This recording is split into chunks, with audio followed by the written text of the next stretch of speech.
Oh my goodness, I just realised I had my mic muted the entire time. Oh dear. Oh my goodness. I've been streaming for 15 minutes, I only just realised I had my mic muted.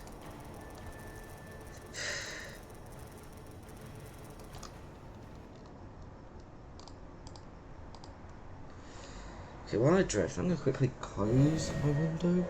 I'll quickly leave an eye on my screen.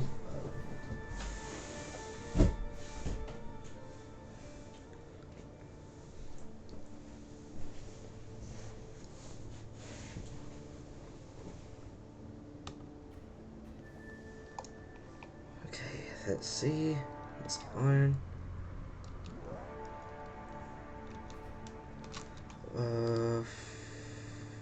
Challenging, yep.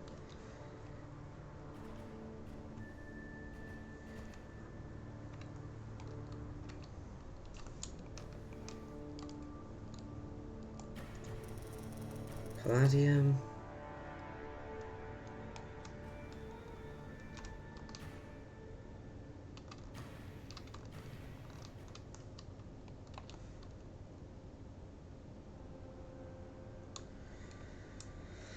Okay, well.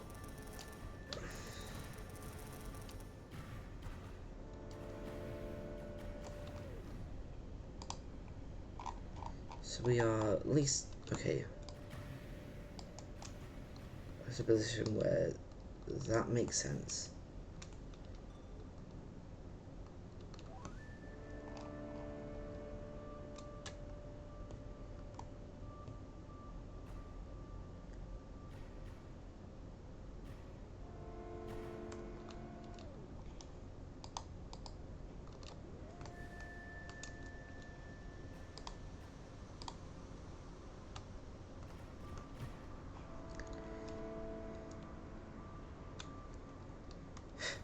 I've had nothing in terms of events this entire time. You think it'd be something? Maybe it is the fact I astrogated that did it. I don't actually know. I mean, okay, maybe if Coda gets on later, I'll. If that's a very big if. So, treat seeing him yesterday. So that's an if. Maybe I'll ask.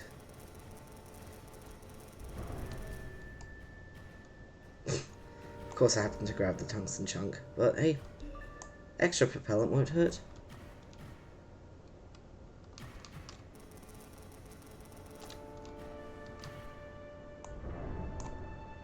Four tons of tungsten. Okay, I'm just gonna turn off my MPU right now.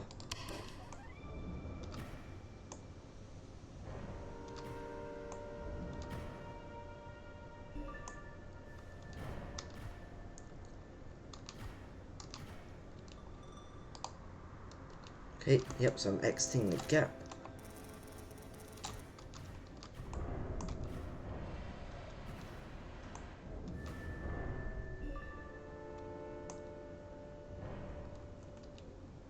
Come on, something appear, please.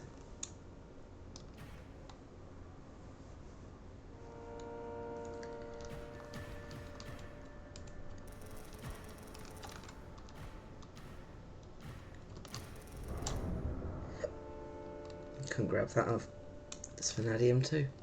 Oh, finally.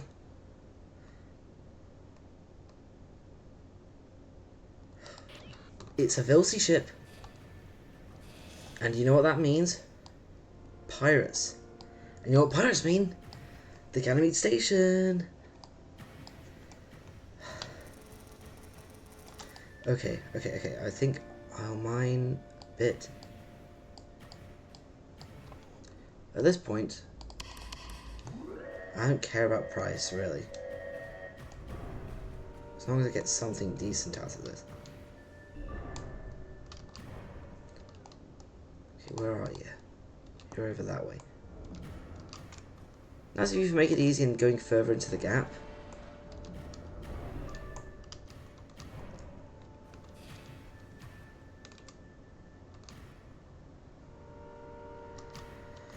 Okay, I didn't think about getting maintenance drones, so... Oh, I should have gotten that. I mean, I could have totally afforded them. Okay, I'll go catch up with this guy. And I'll wait until he spawns, because...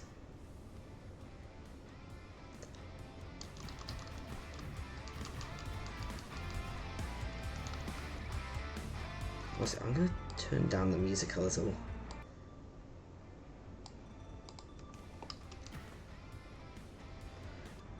I don't know how it is up for stream because, of course, Okay,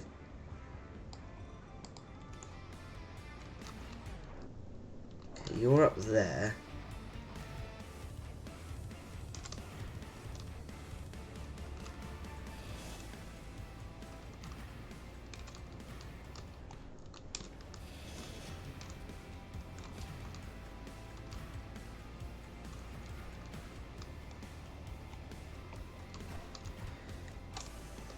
Okay, I think what I'll do, turn this back on. I'm going to want the propellant. Of course, I missed aiming at that rock. That's fine. It's not the end of the world.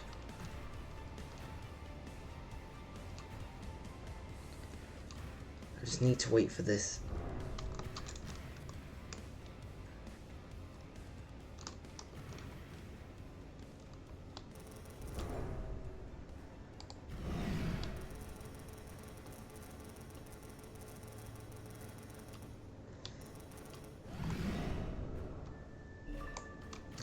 Unless, of course, it just so happens to be one of those events that doesn't spawn apart. I'm sure all of them do, though. Almost certain of it. Might be like 5 minutes after.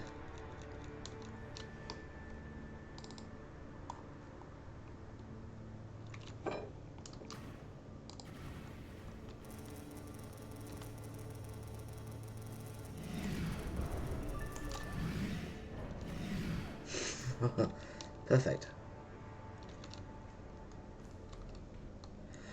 Okay, it is a pirate.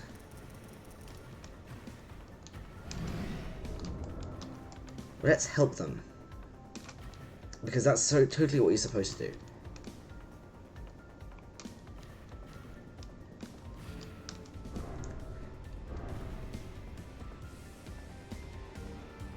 Okay, they're coming up here.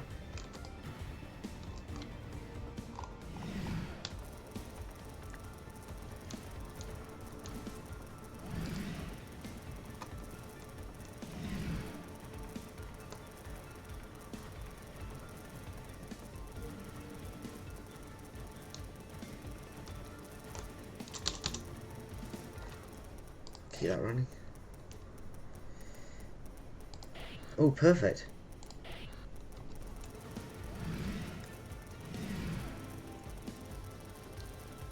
You may have gotten tired of shooting people, but I haven't.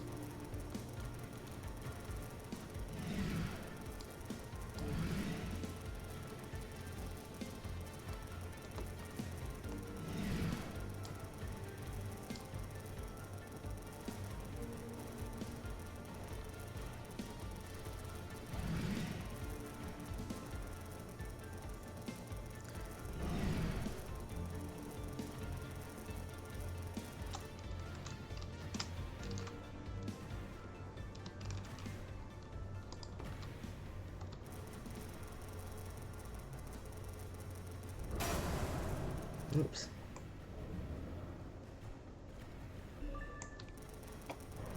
Okay, perfect. Now I just need to nuke him.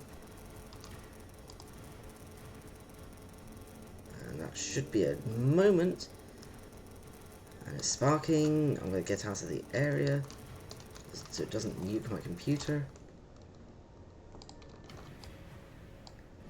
I shouldn't have dropped the... Okay, dang it. But that's fine.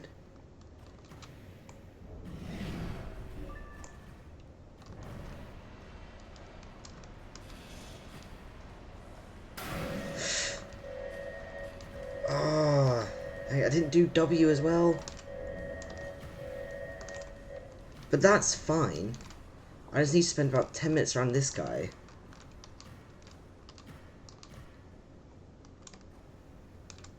Yeah, I mean, yeah, he's already flying home, so...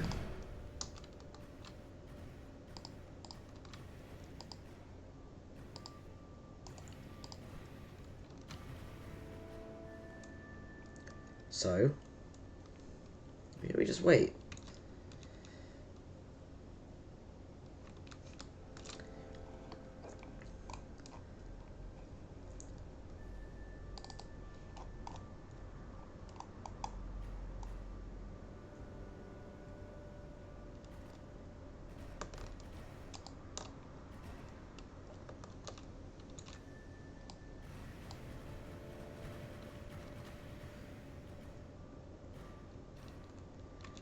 So now, it's just a waiting game for the station to come into view. So, I suppose while I'm waiting, I can always check to see if any Vilsi events don't actually spawn. Pirates.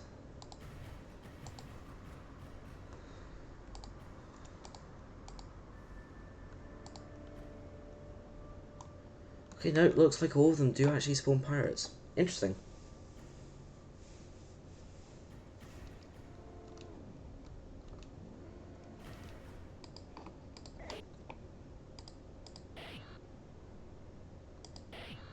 May as well.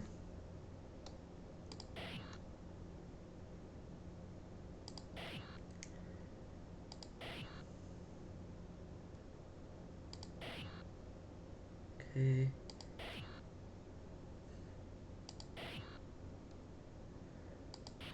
Perfect.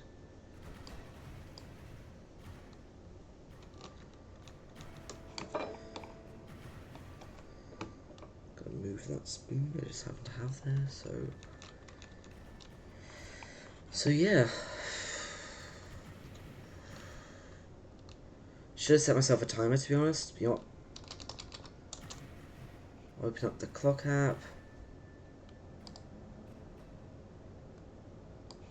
10-minute timer.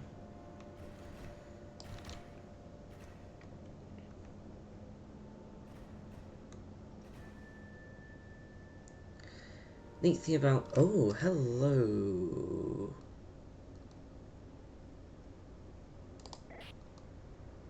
Oh, thank goodness, I thought it was, I thought it was the hybrid for a second. Oh no. I got such a scare. Because the drone behaves just like it.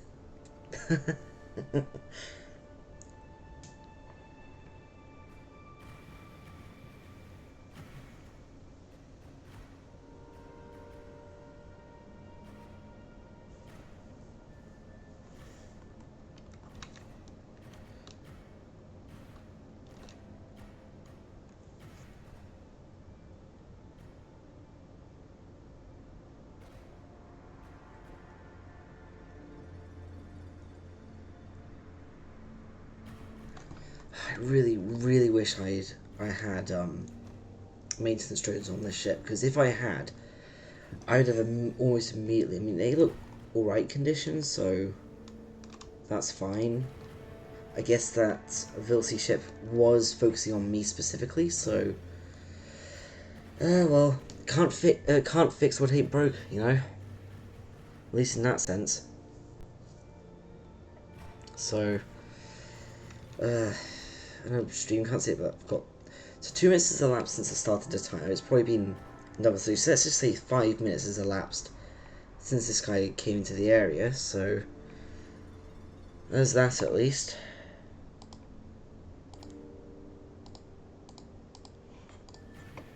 Nope, nope, not what I want to do. There.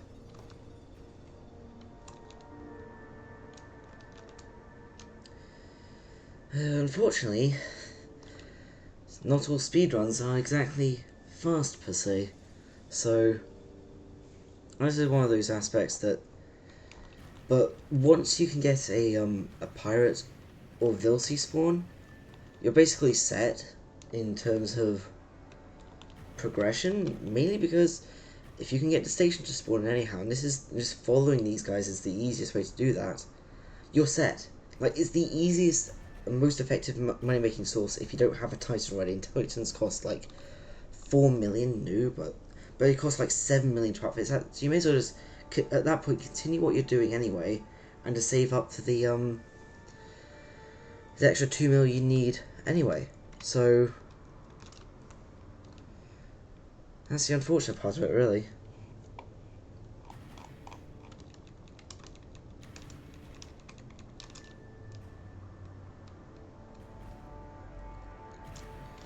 Okay, so timer says 6:40, so probably about coming close to a spawn sometime.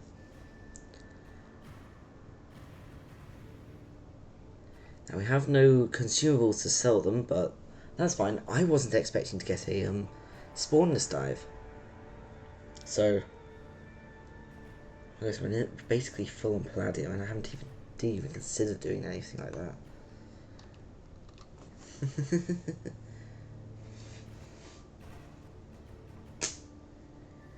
Oh, that's great.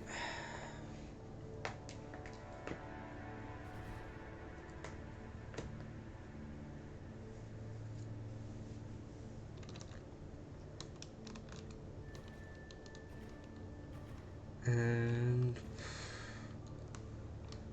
is there a repeller on the other side of this thing too? Oh. Well, that's interesting. I'm gonna have a load of good. Wait. Fiji right next to the Anarchy station? Oh. I didn't even realize it was that good. That's like the most optimal it could have been. That's actually pretty incredible.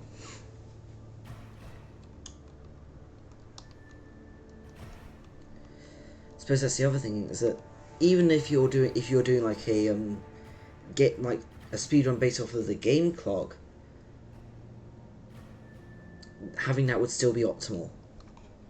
Especially considering it's in the gap too.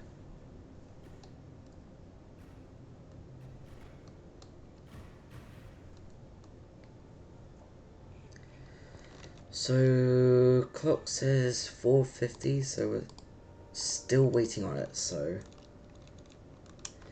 that's fine. Switch back to pilot view, yeah, because that's what I'm going to be looking at.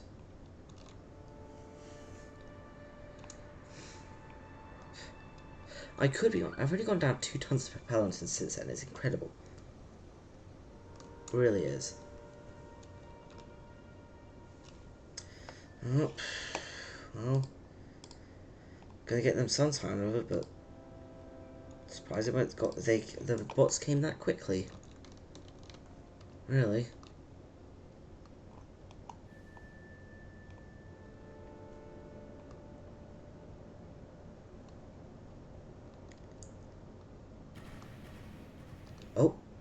Oh, it's here. So yeah, so about just shy of basically 4 minutes late I started that clock, but oh, we have good news,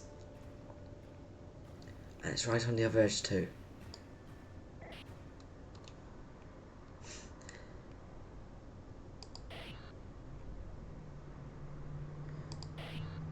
Driver ammunition, not today because I don't actually have any.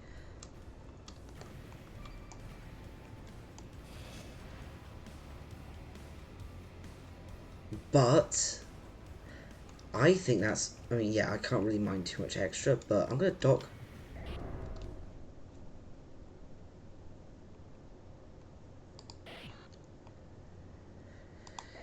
Getting some extra. Okay, enough. I already have access to this? I guess I must have had enough for that. Okay. Okay, you.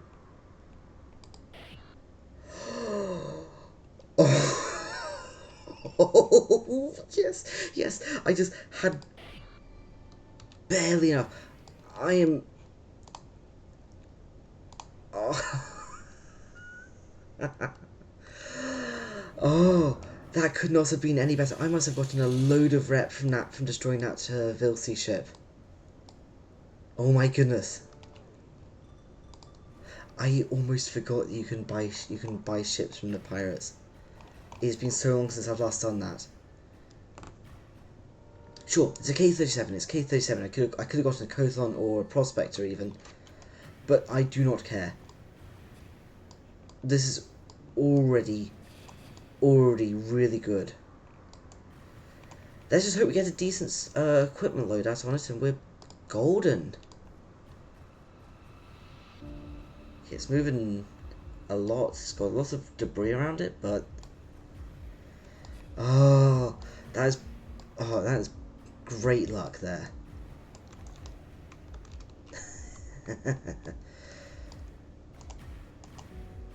Oh, that's moving. That's moving fast. Honestly, the fact, and it ain't even. Well, it's got a laser. Oh no, that's a railgun.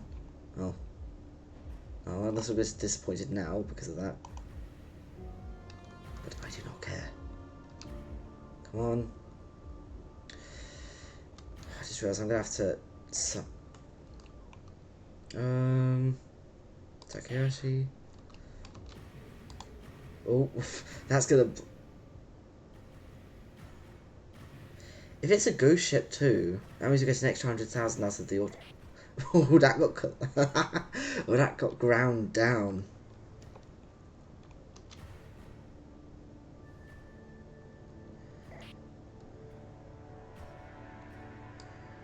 I don't think this is the ghost ship. I don't believe so. It is! Oh, okay, I guess I don't know these dialects well enough.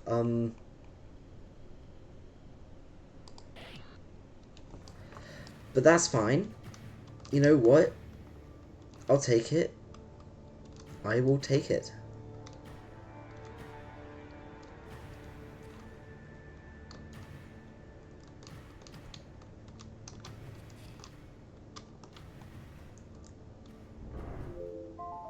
Oh, I guess I forgot to stop the timer. No! Dang it. Of course, because I had to dismiss the notification too. I'm not on the game, and it...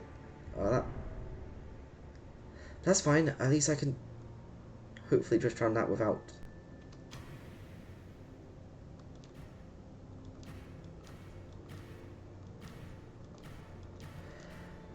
Okay, well... I'm still gonna say that that's a bad... That even paying 200,000 for something like this is either, because I think that's a good torch.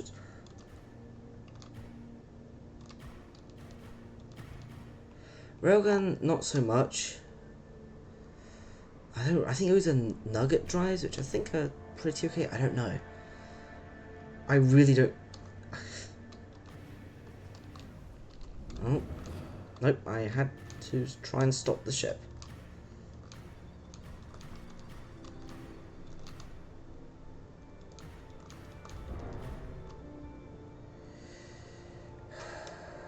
Okay.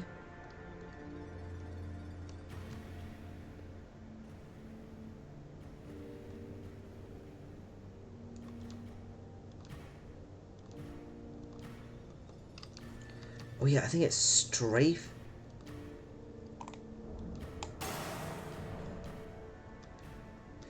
Okay, I guess that doesn't work as well as I thought it used. But that works fine.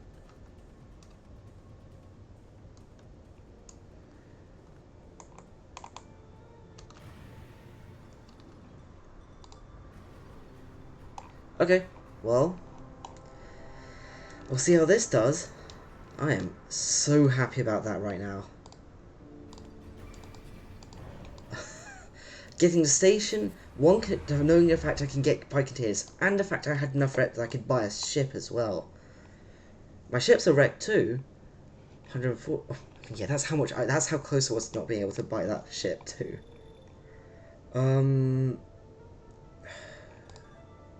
I don't care about the scrap price anymore.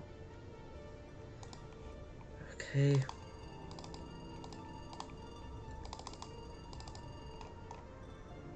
That's fine. Fleet. 350. Oh, okay, of course, because the autopilot. Okay, repairs. So 1 repair onto each of the RCS. That one's fine. Then let's strip it. 14,000. That's pretty good. Extend it. 157. Sure. It'll shave a bit off of the self. 101. Oh boy. Okay, and this is the big bucks part of it. The fact I had the autopilot, so that was still worth it, I think.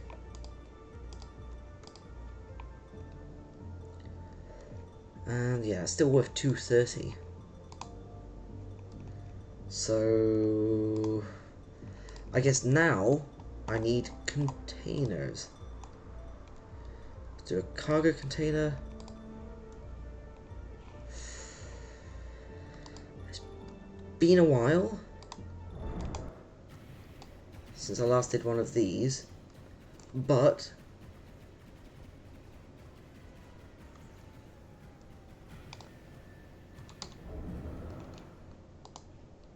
let us go.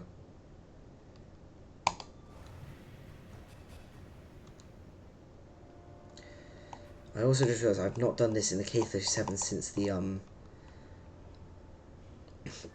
since the changes to arms, so I don't know how this will go. We'll see about that. Okay, it's over there.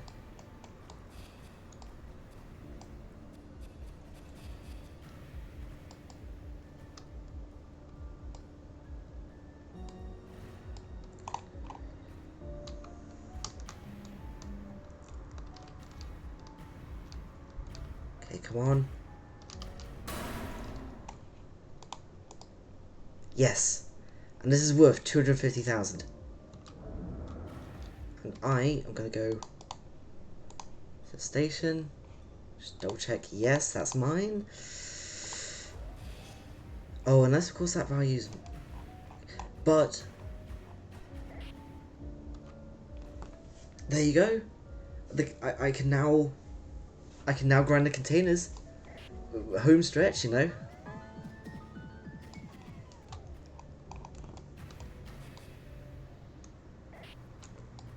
And I forgot to get consumables too. That could have given me some extra stuff.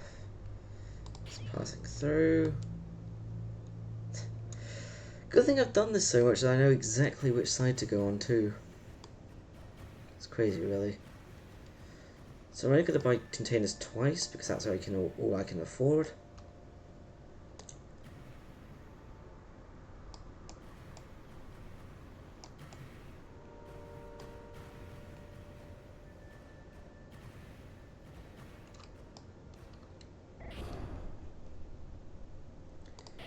Business, or this will be directly the other way around. So, oh boy.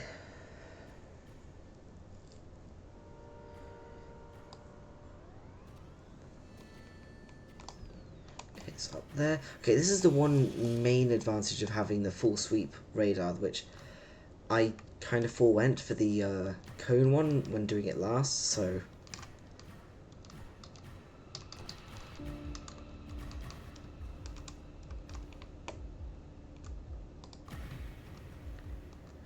Okay.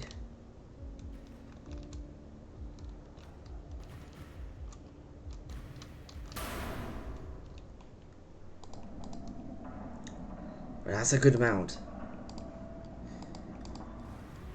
And a good amount of damage too. Oh, my reactor ain't looking so good, but then again I didn't repair it either, so...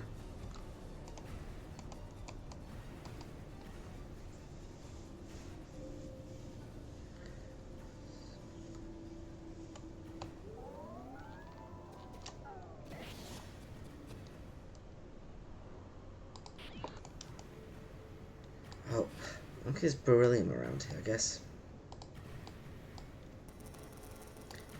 I guess I'll pick up some of it, if there's any If any that doesn't fly away, you know.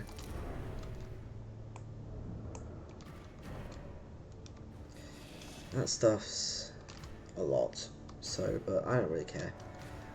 It's only okay, 16,000 is still decent, I guess. I'll go grab it. You know what? Sure.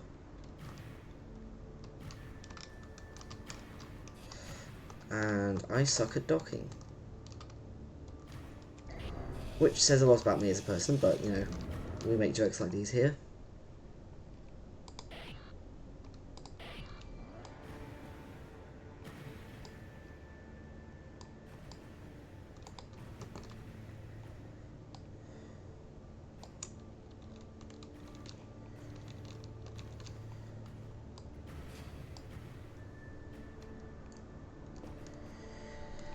Oh boy. Okay, so this should give me, okay, 10,000-ish. Yeah, so 18,000. So that'll probably give us like a little bit extra after processing. Yeah, it's like 7,000 extra. That's pretty good. Guess my geologist was pretty incorrect about that one then.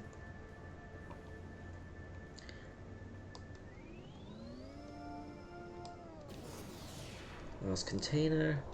Right down there, so I was in a good location for it. Good thing I was stopping. It's all luck, but you know, actually no, because because it was beneficial. It was pure skill. I predicted it to be there. You know how it is. Okay.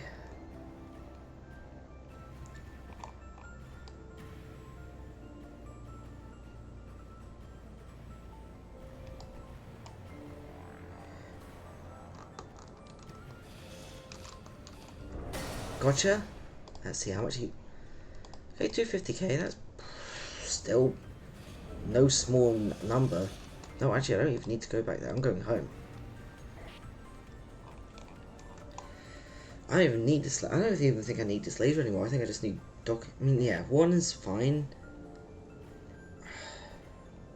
That's the other thing. I know it'd be beneficial having a what should I call it? A vulture here.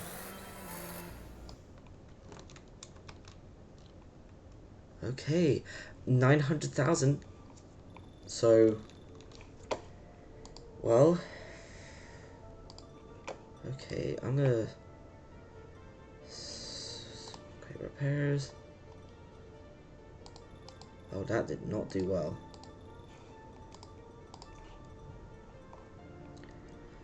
I'm gonna switch this out for a container one. I'm gonna grab myself. I don't even think okay, I'm going to keep the manipulated just in, actually no. Okay, yeah, I think that's fine.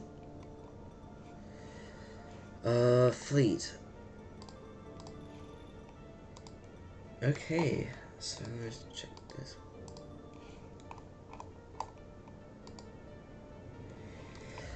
I don't need the MPU anymore. Autopilot's fine. I want the high range light.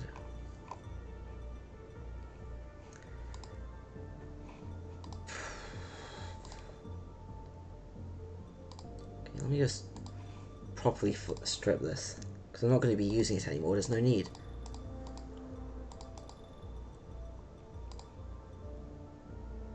Got 2,000 now. 4 times. Okay. Okay, that's still worth 260. There's no. Okay. What was it? Okay. Dealer. Only fault. 2.9.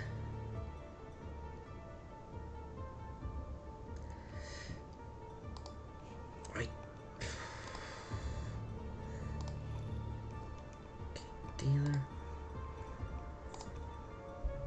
Let me just sell this. I've got an bit extra. Would this be enough? So what is this? So if I enable that, would that be enough? I think so. So what does this have on it? Microwave, 600, oh no, one. I think that's worth it. Okay, so this is, okay, 4 days then. Okay, none of these are worth fixing. Okay, no wonder this thing is worth so much. Okay. ER42. I'm gonna say EIME HUD, mainly because that's his personal preference here. Radar.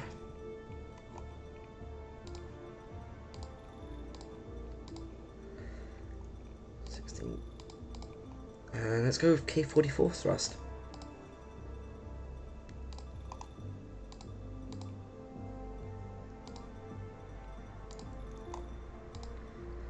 Why don't I have nano drones when I don't actually use them? Okay.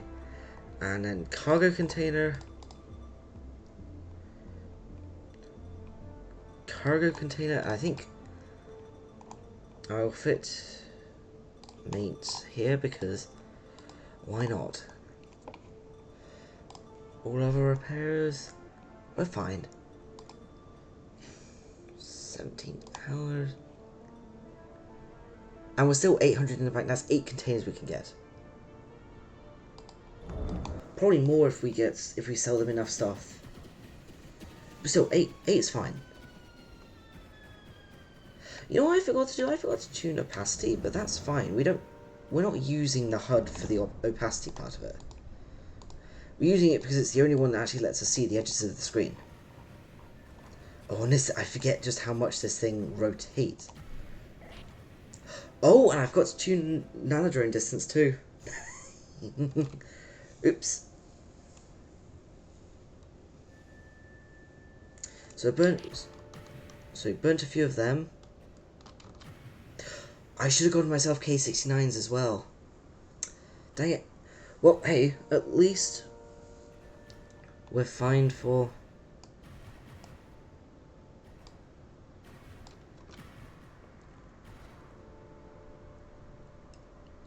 Come on. Yes. Okay, hello. Okay, we're on the wrong side, but that's fine. Goods. Driver ammunition. Okay, that's another 75,000 in the bin.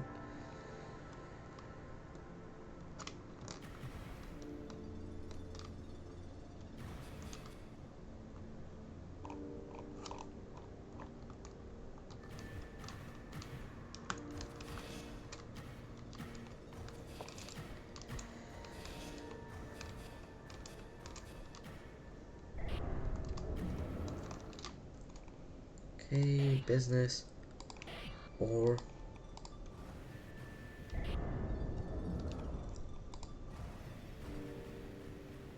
perfect.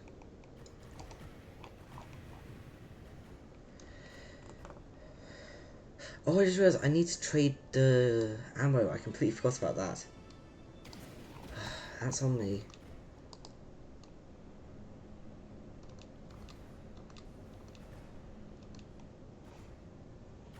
Oh, there you are. I think.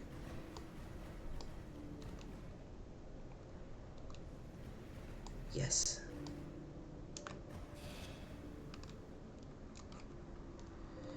That's the other thing. I don't remember how good the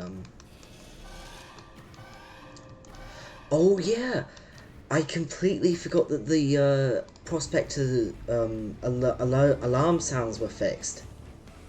It's been so long since I last heard those.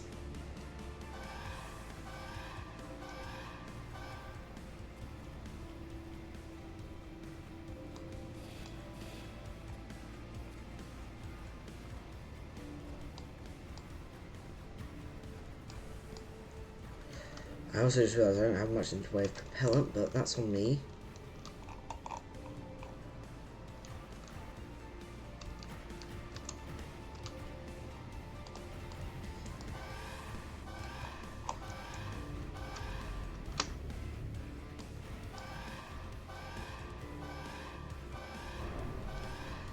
And and that there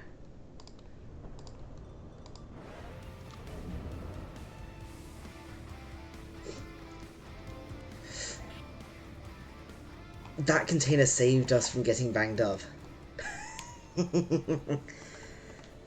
That is actually pretty funny. Unfortunately, though, it means we're going to be hearing the Prospector alarm sound for the next good while. So, if you didn't miss it, I don't blame you.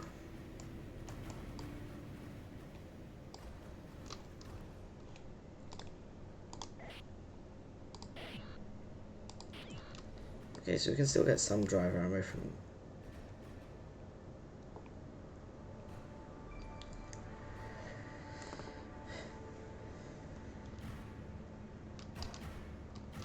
It's crazy to think that I'm earning more in less than 5 minutes from getting one of these containers than I would have done from an entire dive previously.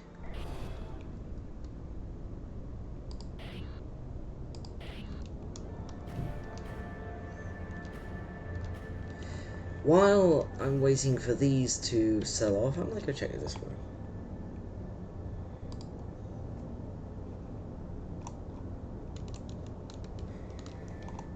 Okay, so...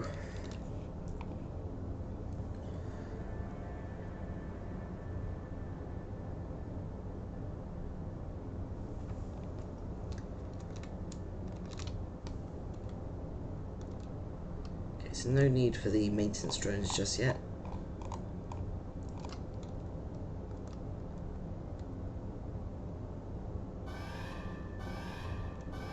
Oh, that's just that.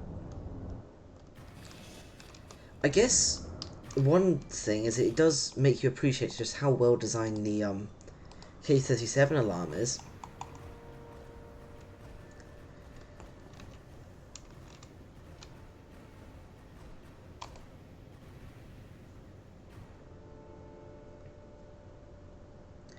We may need to buy propellant. I probably should have also got myself an MPU, just to be able to get something. Assuming that the containers aren't like free grabs like this.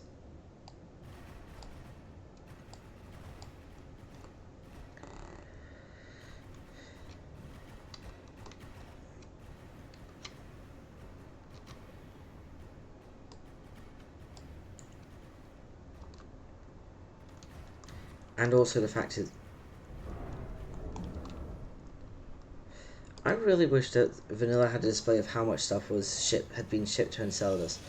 Even if it was locked behind, say, the K225 HUD, which is already really good for information, I would happily use the 225 HUD. I think if that was a feature, the 225 HUD would outpace the Model E HUD in terms of usefulness for this strategy.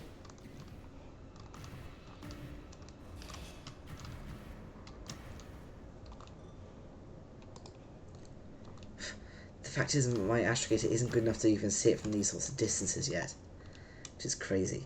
In fact, I have visual range on it, and my astrogator hasn't even identified the animal key station yet.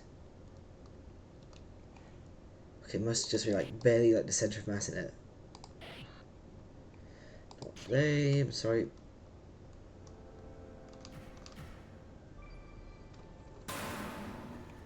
There was something there. Oh. Stupid notification text popping up right where I need it to see stuff.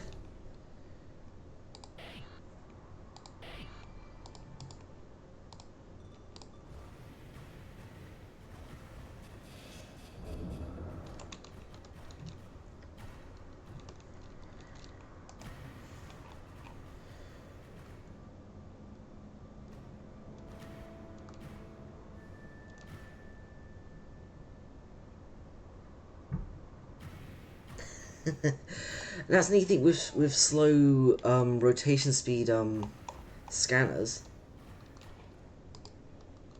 It's perfect for completely cheesing the astrogation filter. It's like with the cone lidars, except like a barely bit of extra work.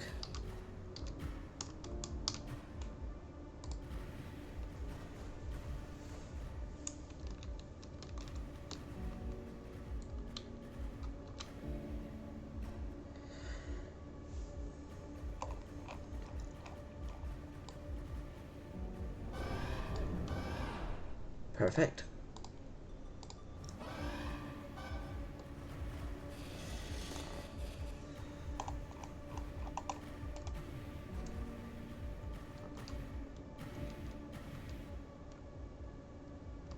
The fact is you can have the LiDAR spin backwards as well, which I think is really funny.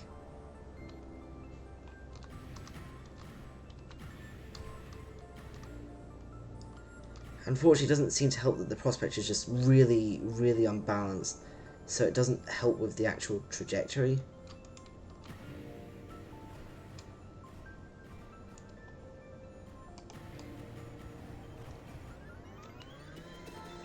Not really, the vulture. What am I thinking? Oh, that's...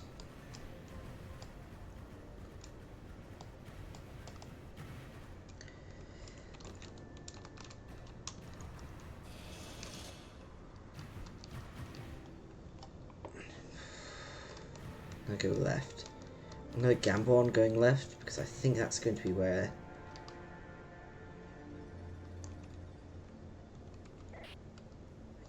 Yep.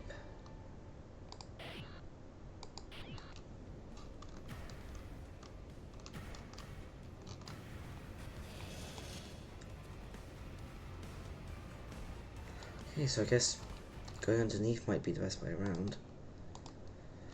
So we have 600,000 left. I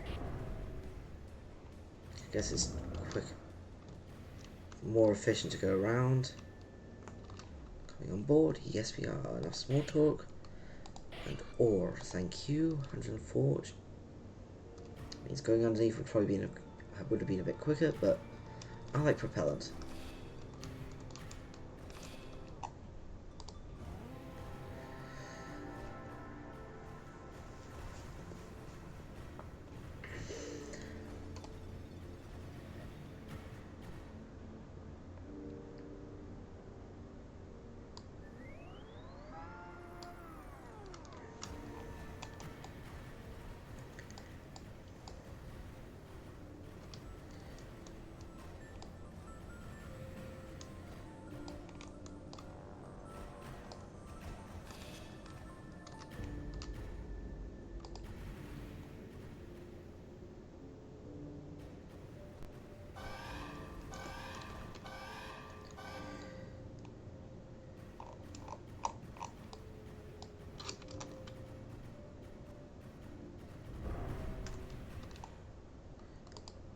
Geologist.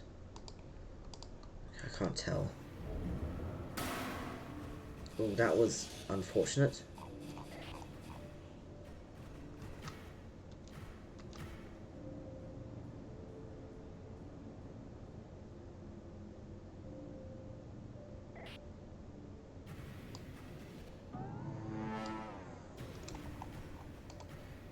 Okay.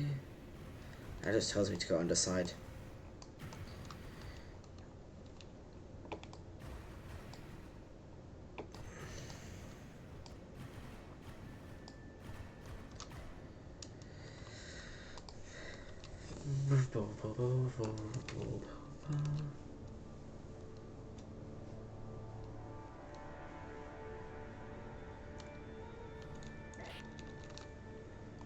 Okay.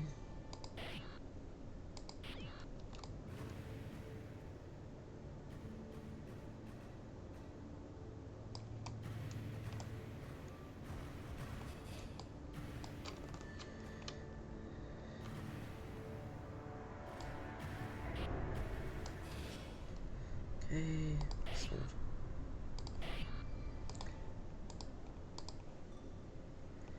And let's go.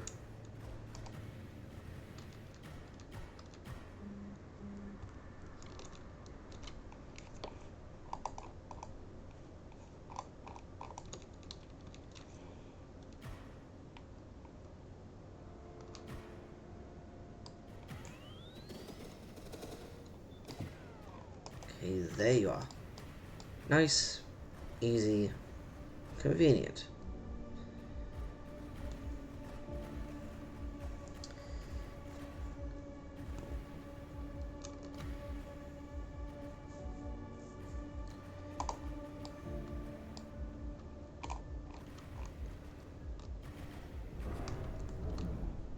Okay, perfect.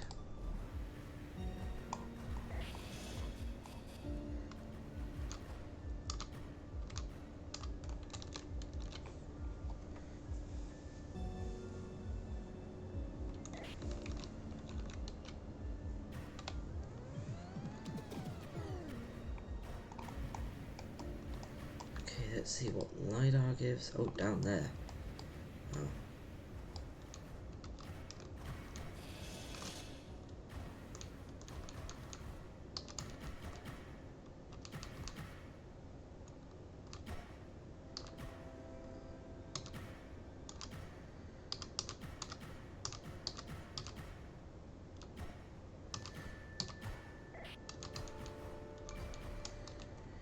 Okay, let's see.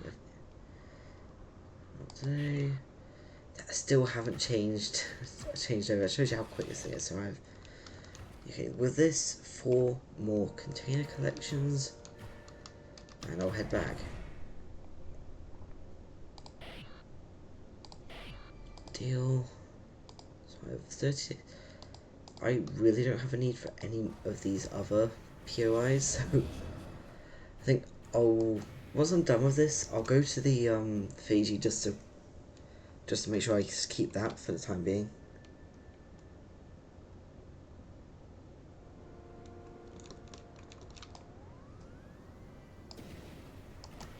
There you are.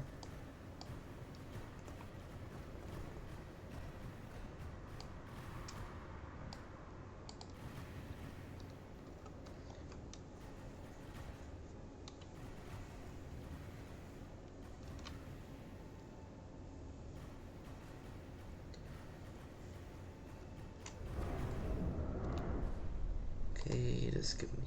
Nope, doesn't really give me anything.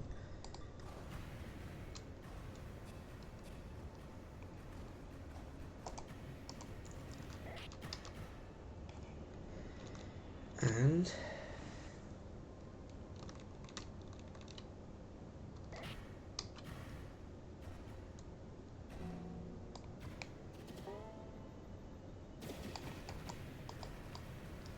Okay... Yeah, I think that's correct.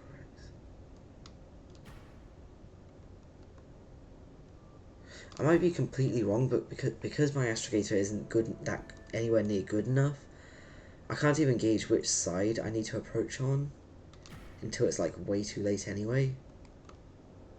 Oh, didn't matter anyway, it's the complete opposite side of where I wanted it to be. So going over top was probably about just as much of a good option anyway. So, let's see. Driver ammunition still. Okay.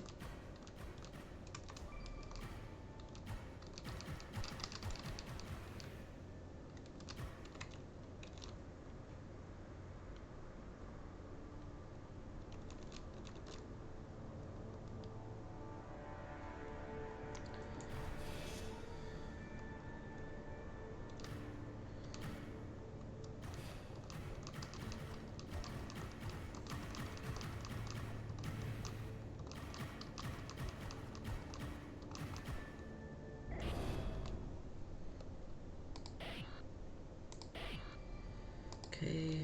So I'll get out of the way first. Oh, shut up.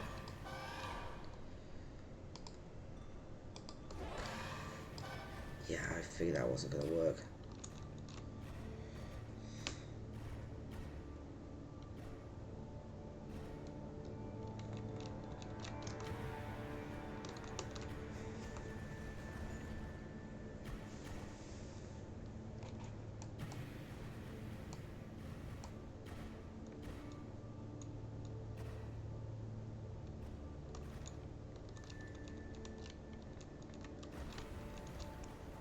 Okay, oh, you're right there.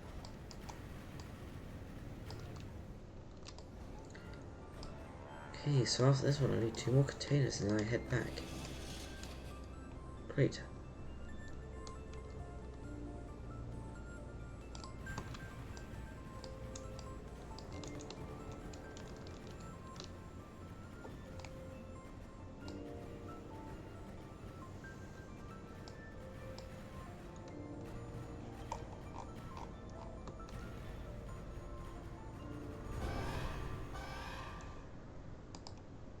Let's make a decent.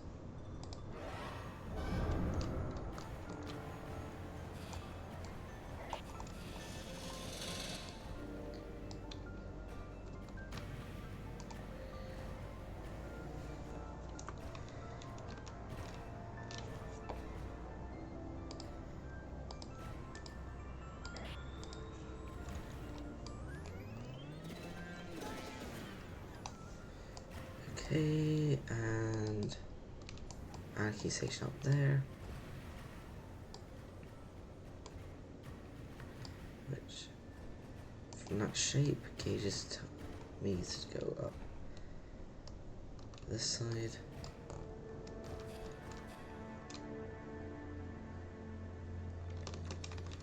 Yep.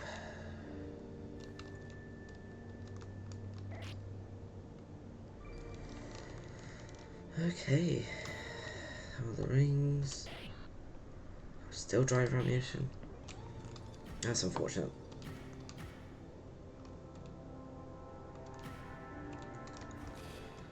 I suppose since I'm not wearing like the most wear heavy parts, I'm not actually in need of repairing stuff anywhere near as much.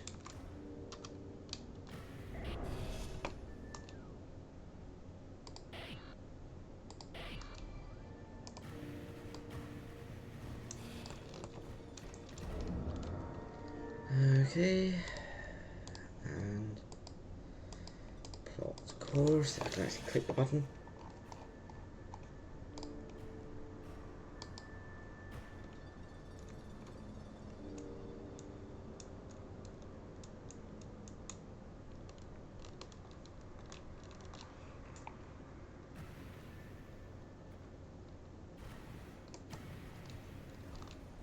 Okay, up there.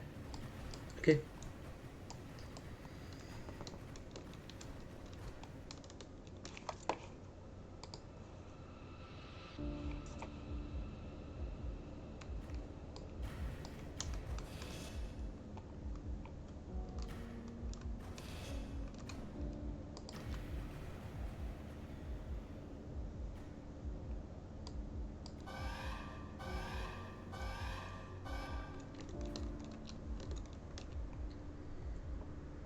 Okay, and almost.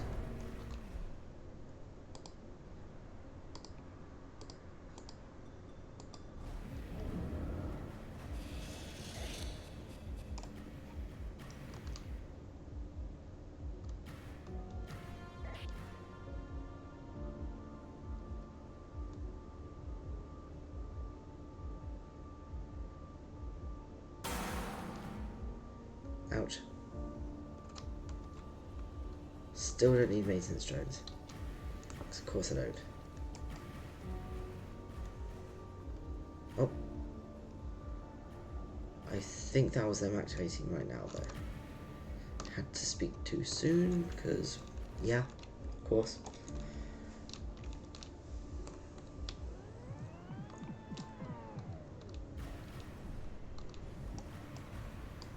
Okay, so I've got one more. Need to actually make sure I do go back to the Fiji station because I don't know if anyone was there last. I think it was just, yeah, because last time I just forgot, and I'm not doing that again, not for a good while.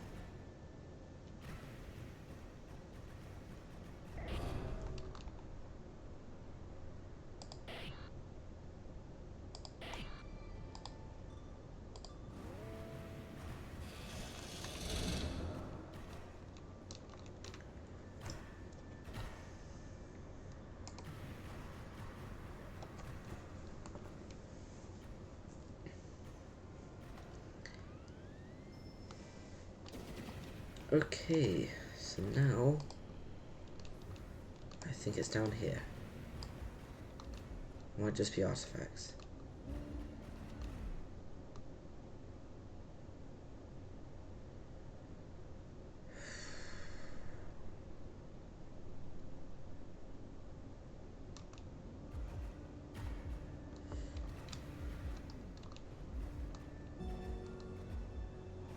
Oh, so it is down there.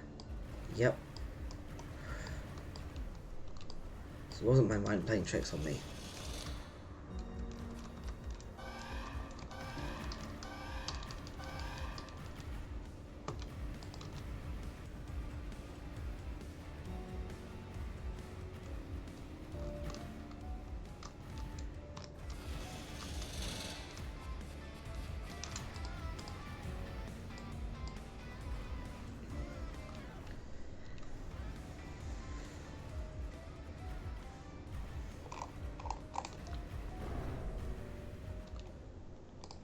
Okay, and Fiji.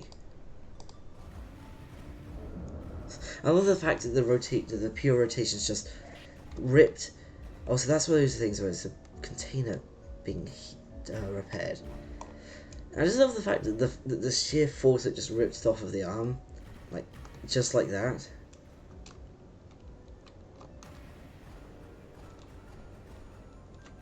Yeah, I really need to tune that minimum range, or max range rather.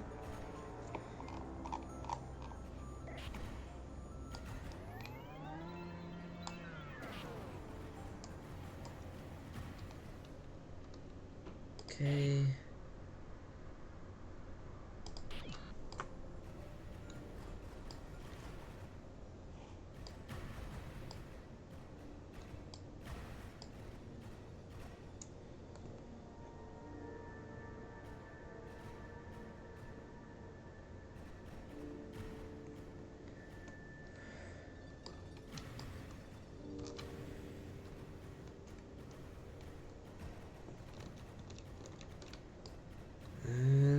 Okay, come on, get me. There we are. There we go. There we go. And back we go.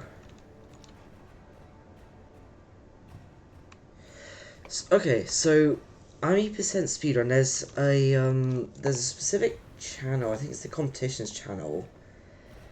Where basically the objective is to obtain the Model E as fast as possible, and that is through any means. I think something, and there's a bunch of rules governing us. Yes, competitions channel if you're interested. So I'm limiting myself specifically to making sure it's a completely fully repaired, like everything's 100% through replacements thing. So that either means I have to buy one here, or I have to find one in the rings and then spend the killer amount of fixing it up. So this is just like a test run to see how feasible things are for it. So yeah, that's pretty much it. That's the general gist, I guess should say. And so yeah, so okay, what was I? Wait, I set this to 70 for personal preference.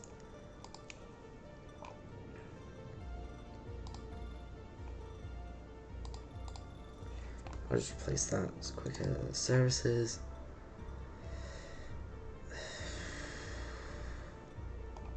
I still owe 8,000 to. Okay, that should be the last. I don't think that was ever decided actually. I think it was like something that was up for debate because yeah, I put in the question like saying is limited to either dealership or derelict or allow both with a question mark. So I mean, yeah, I think that's it. Could it could be different what should I call it? Could be different types of the speedrun. Like you can have like any percent in that, but general thing is just trying to get as fast as possible. I think I believe it is technically faster to get it through buying it in dealership anyway, because other than that you're relying purely on luck, and that's never fun. So, and God forbid you ever consider a luck-based speedrun in the speedrunning community. You know, it's not something they do. You know.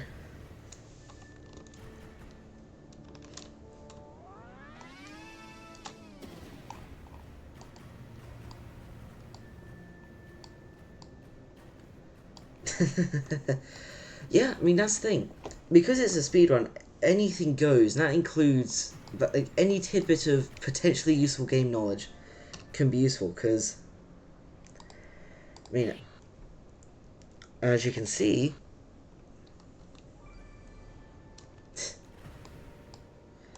and that's the other thing, the issue that I have with high chaos regions, and it's why I was considering doing,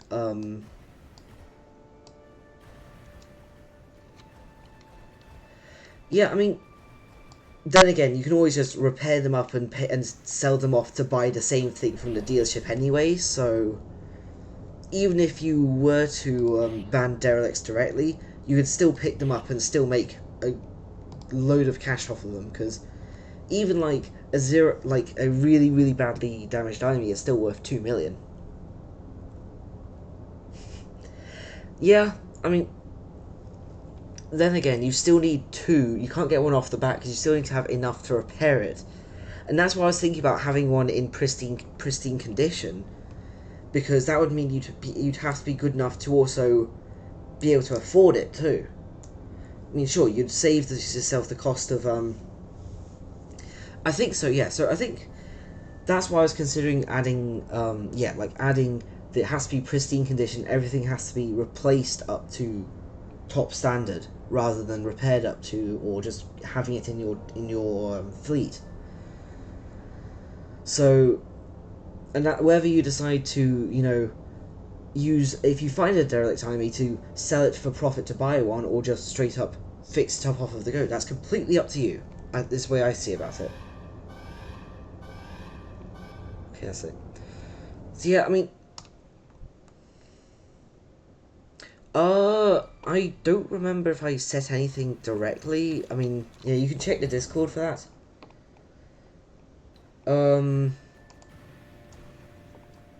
A quick look tells me that I don't think.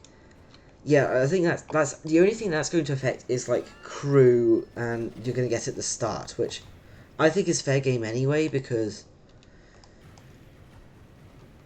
yeah, I think it is pretty much just fair game regardless.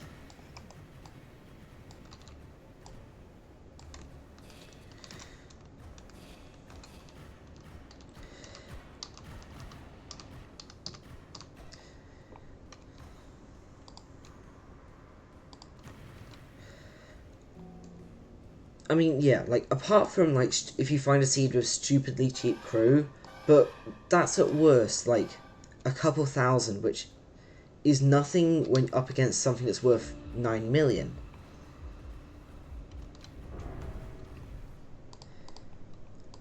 So,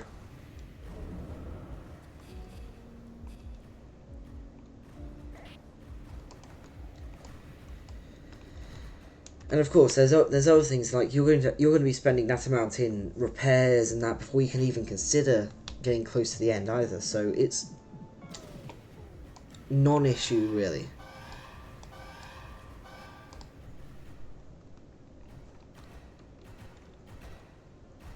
Oh yeah, I heard about that. I'm sure you mentioned it. I'm sure you did.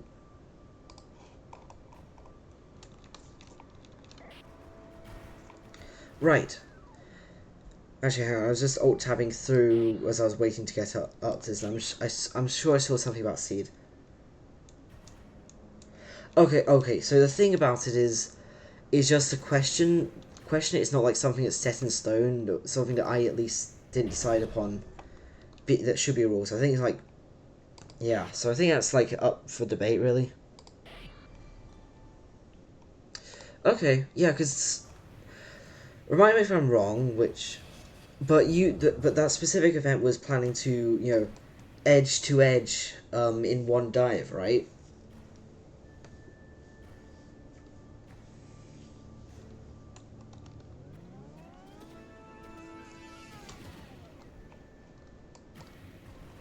Right. So,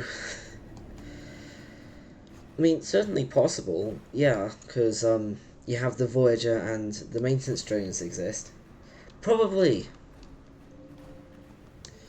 I mean, I suppose if you don't mind, if you don't have, what did you have in mind for like strategy for that, by the way? Because I'm sure it's being talked about, but I just don't remember.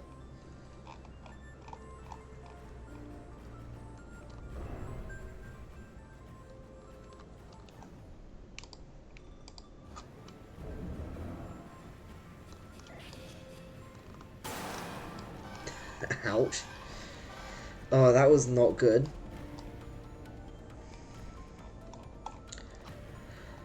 That's true. Which, given the fact it will be out there for so long, you'll see a lot. Ooh, on the subject of NPCs and that you'll see, what are you going to do about the hybrid? Just, you know, suck it up with maintenance drones and a physical HUD or something?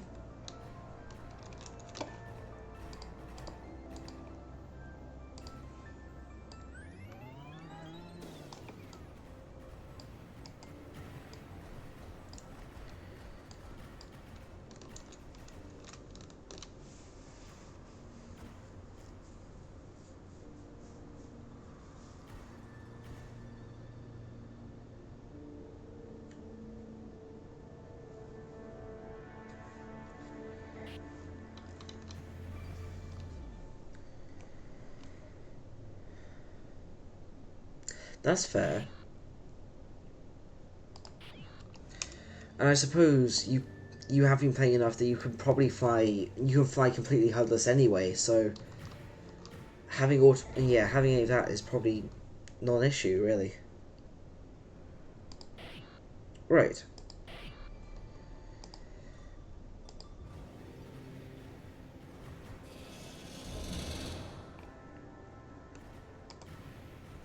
Right. That's true. You do.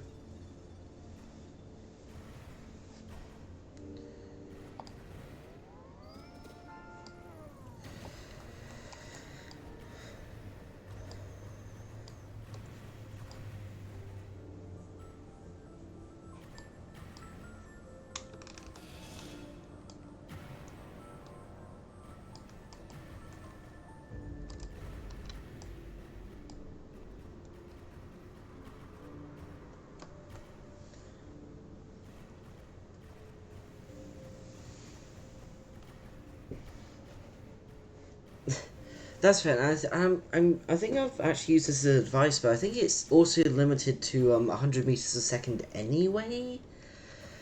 Don't quote me on that, but I'm almost certain about that fact. Oh,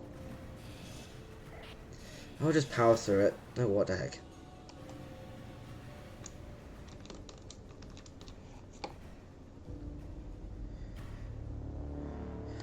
Which would make sense, right? Because, you know, their ship is designed to go 195. Like, they're the only ship that has autopilot that can, by default, allow you to go above 100 meters a second. So, oh, of course, I choose the wrong side.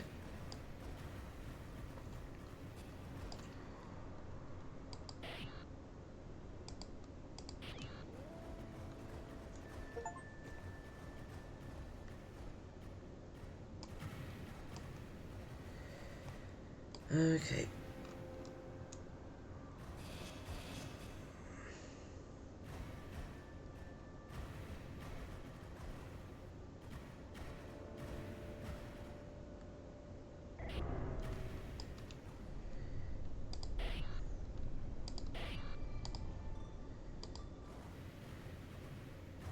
I probably should have got myself a larger propellant tank, to be honest.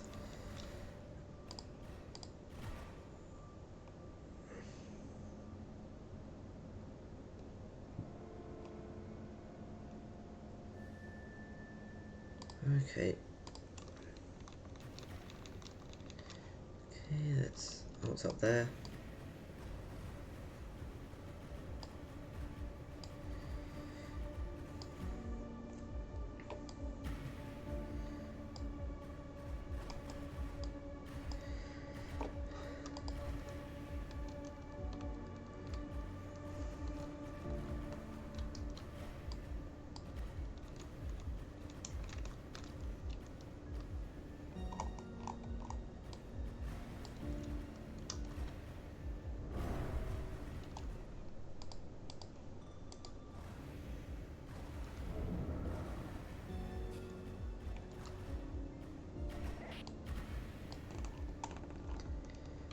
Okay.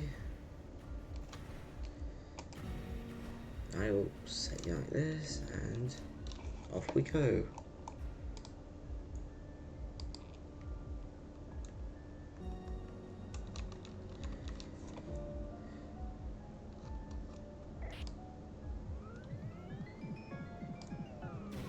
Yes, it's a shader part of the is a shader associated with the HUD because everything around this is actually the lidar.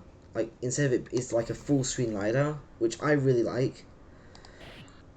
And but yeah, it is directly associated with the HUD.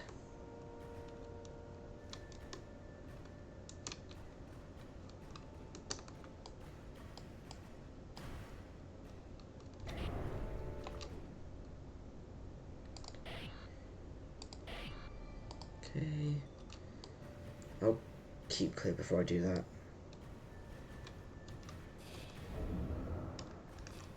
Why am I?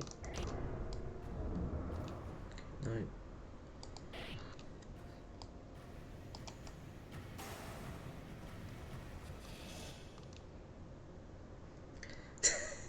Yeah, and that's actually pretty close enough to the number of people who actually like it because, like I say, my main reason for using this is it's the only HUD that doesn't have edge of screen clutter, which makes this specific method really okay to deal with because I used to use the prospector HUD for this, but which is fine for most things. But when you've got a container that's like right down here, you can't see shit until you get way closer.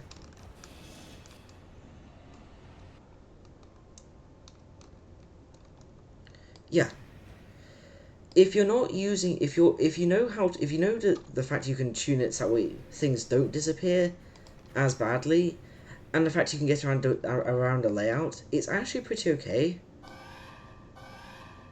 Just the main thing is that if you're using any ship that doesn't have a yeah, I mean, and that yeah, I mean, what was I saying with this? So with the layout's weird, but everything's just in one central place that you don't have to like search for it as much. Like if you know where it is, it's actually I think it's pretty close to the prospector HUD now. I think about it because you got acceleration and speed on one side, energy on the other, and that. So I mean, yeah, that's fair. I mean, if you like like the center view of real estate, then basically any other HUD is okay. Unless you're running like a Titan with the prospector HUD in the way that it just expands so far into the middle.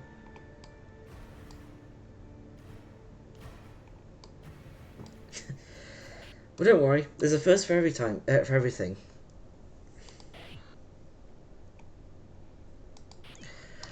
I'll be honest. I think the kits that's a specific opinion about the Kitsune HUD would actually be pretty unpopular because I think a lot of people like the Kitsune.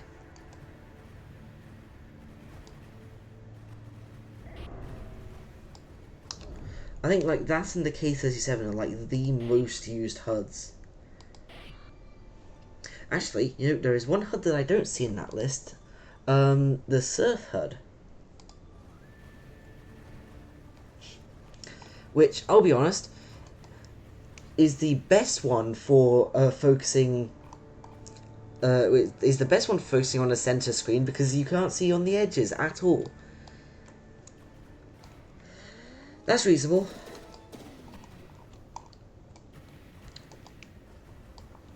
I guess I must be doing this enough that I get good range on this now.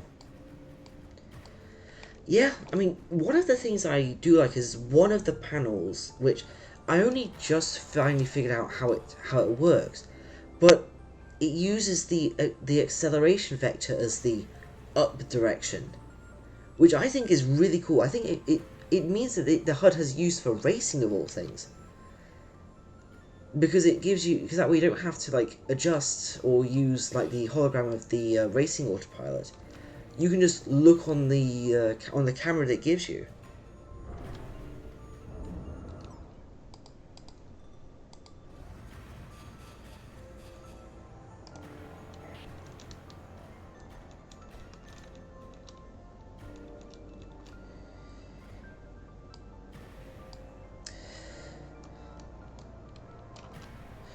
Also, Pixel, just yeah, okay, yes, that's fair. The lighting's a bit weird, but they're supposed to be like have that 80s retro look. Anyway, Pixel, I saw your message in the Discord, and Yeah, it would make sense that Heavily has it because it runs a lot of stuff every frame. I do need to look into efficiency. I think that's like priority number one now.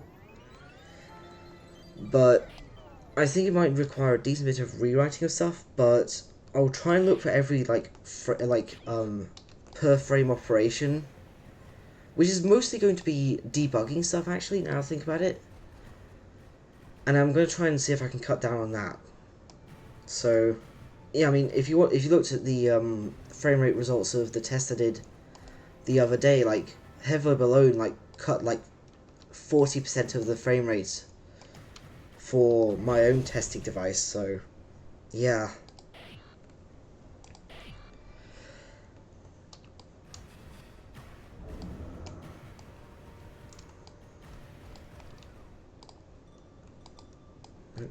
Just the max.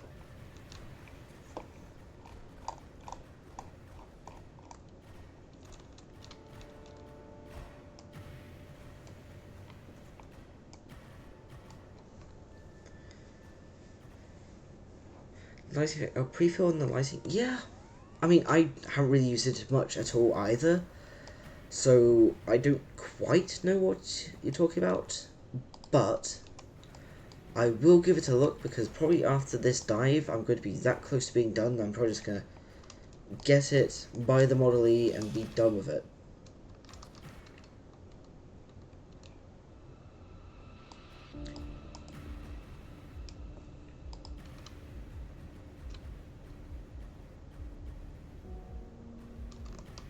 I'm going to go around.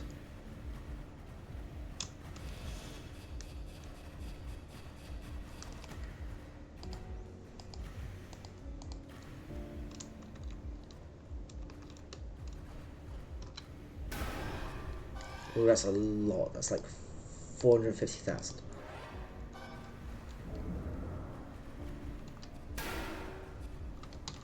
Oops.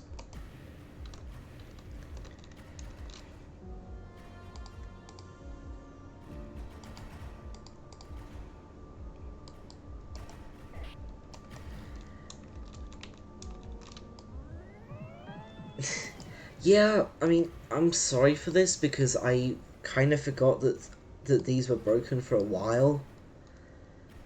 So, and the reason these got fixed was because I forgot because I was playing around with the Titan for like the first time in forever, and I realized that the alarm didn't have the unique thing that the Titan alarm has, and turned out that the prospectors also were broken for it.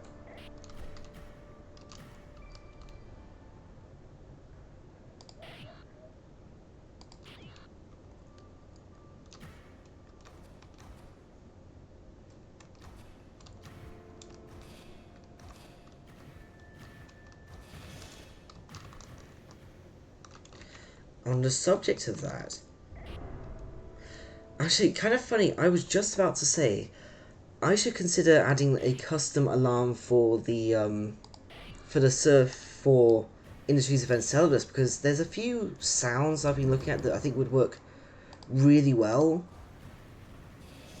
And I forgot to suggest them when the surf ideas was happening for HUDs and that were happening a while back, and I forgot that it was ship specific, not HUD specific. So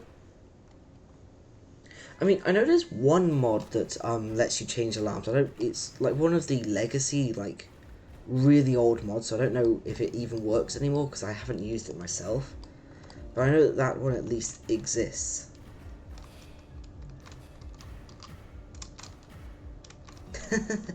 Yeah. I mean, at that point, I think considering it's that would be a resource file rather than like actually modifying it. I think you could probably just put that in DLC. Because I know for fact, well, obviously DLCs work for images. I don't know about audio though.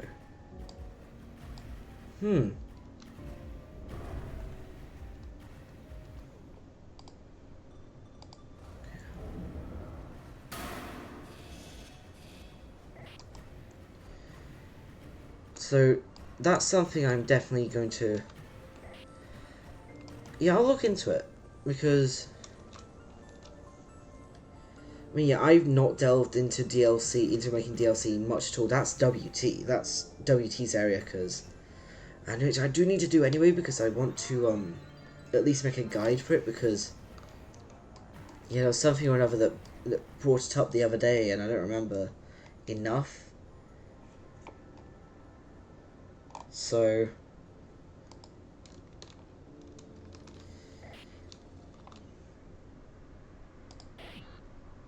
come on, give me drones. They're the ones that worth loss and that sell for loads too.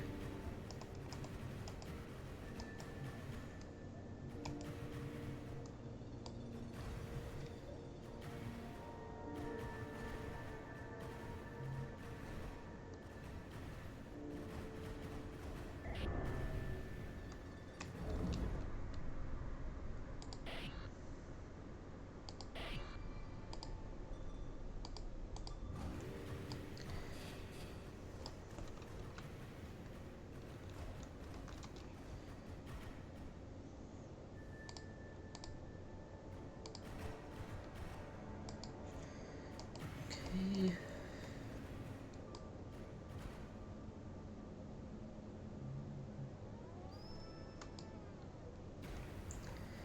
Take this up here. Go on.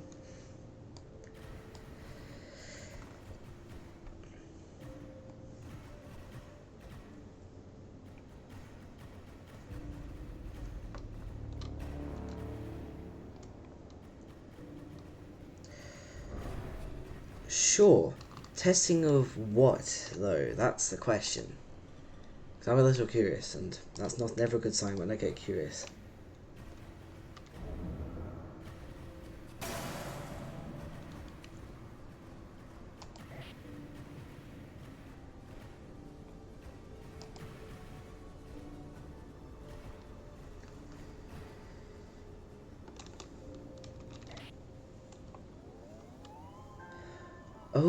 Oh yeah, I remember you talking about that. Okay, yeah, yeah, I think that's something that probably should be looked into anyway, so.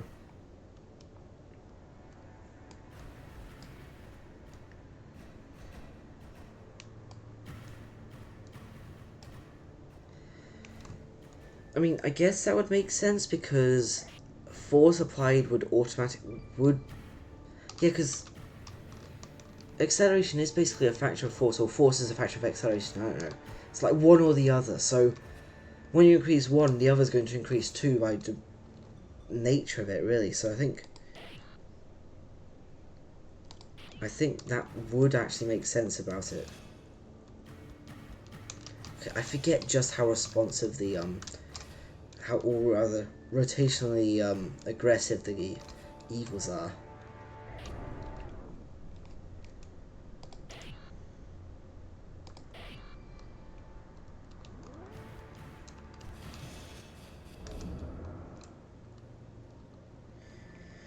That sensor package, LiDAR sensors, correct? Just to specify.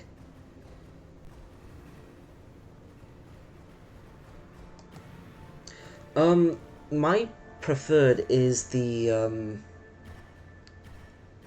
Ubuntu LRPR, which I don't actually have installed right now, but that's my personal go-to.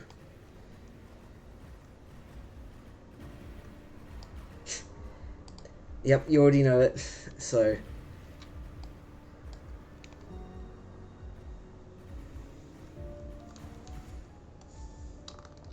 I don't think that's actually out of experimental yet, is it?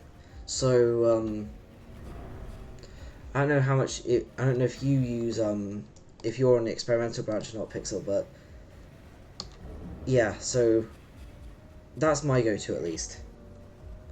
I don't believe so, because we haven't had a full release in a good while now, so it could very well be.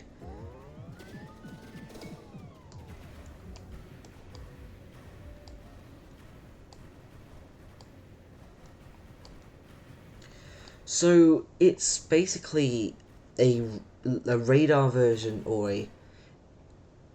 it's a radar version of the cone LiDAR. However, unlike the normal radar, it has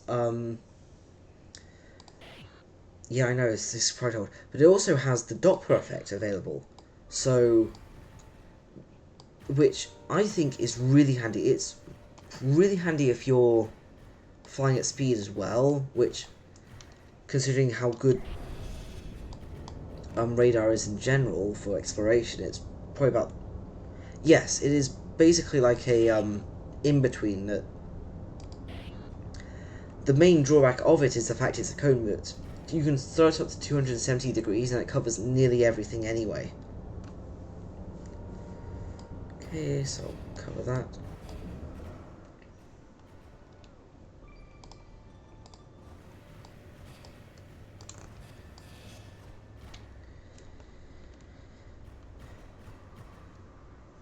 I think what I'll do when we get back to Enceladus, if okay, I'm running somewhat low on battery, but I'm sure I'll be fine. I'm sure it'll be enough to be able to get to Model E by the end of this. But I'll throw it on and I can show you.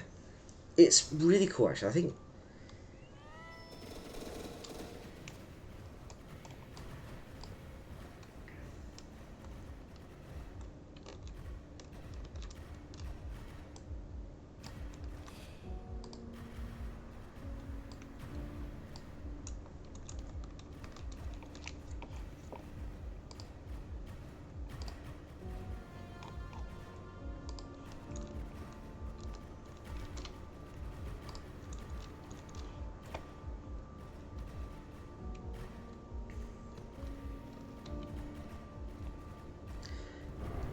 Yep, and there's also the other thing. Beamformed also makes astrogation really easy.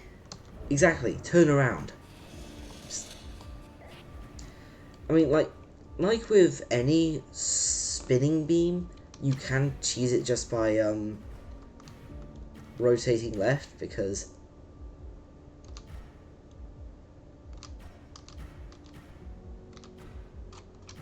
of course if you're flying a rotationally unstable ship like the Prospector, it's a little hard to do it when astrogating, but yeah, it's a cool trick if you've never seen that before.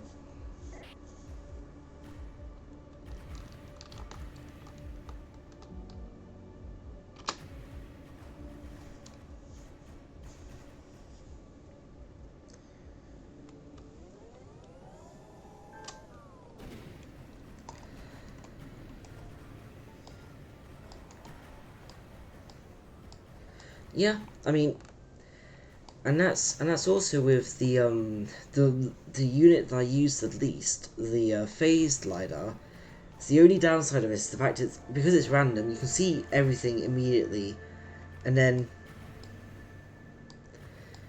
you can't get it away though. Yeah, I mean if you saw the ooh, the Serranos 2 mod, I haven't used it enough to have any proper thoughts on it, so I can't give you like use guides, but I like it as a HUD. It's very opposite to the to this sort of HUD. It's cluttered on around the edges, like you can't see around the edges, but I think it's got some use for racing in that, because one of the cameras will follow the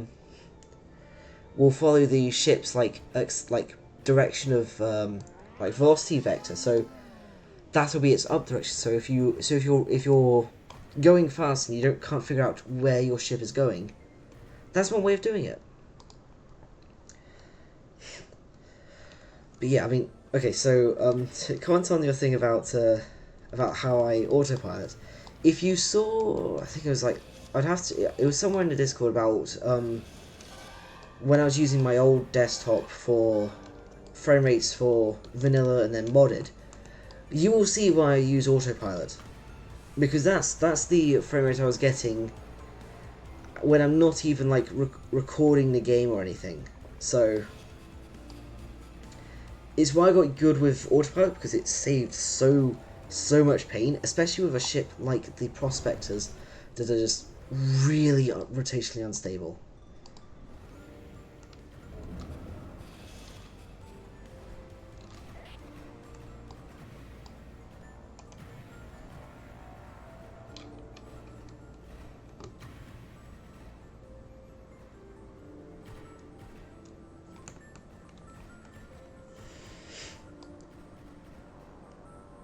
Right.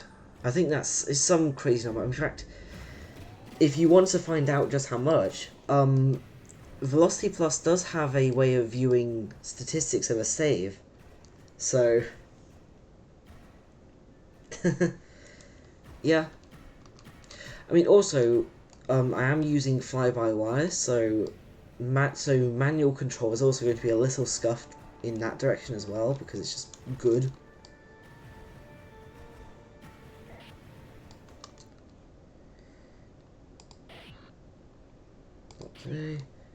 Okay, I think because of my habit of failing to go collect propellant when I'm doing this, I'm going to go one last container, then I'm going to go to the phasey to fill up.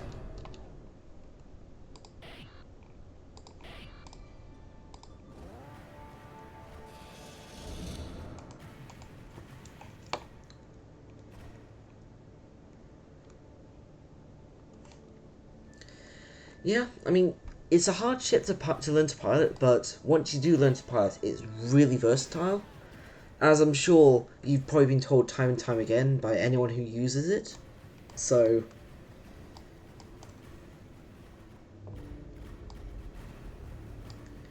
yep, exactly.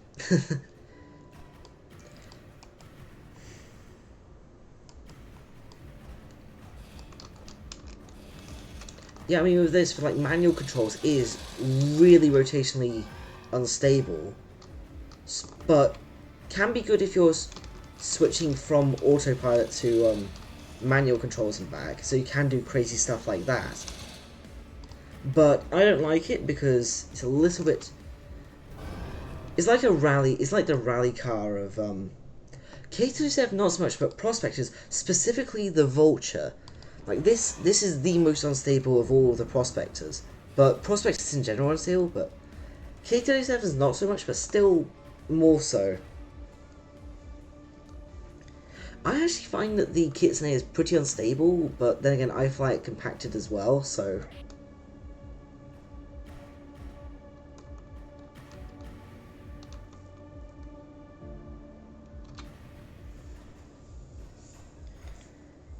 Okay, I don't think I've ever touched the KTA-24, to be honest.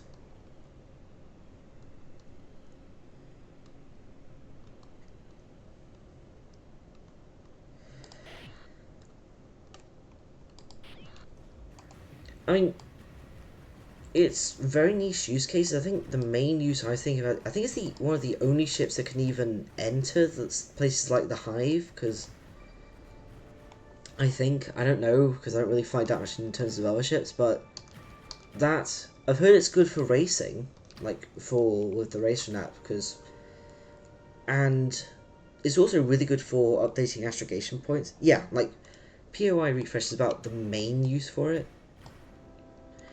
And it's also just a really neat ship. I just like I like smaller ships in general. Oh, it can. I suppose Coda would probably ensure that because you know, the jack of all trades ship.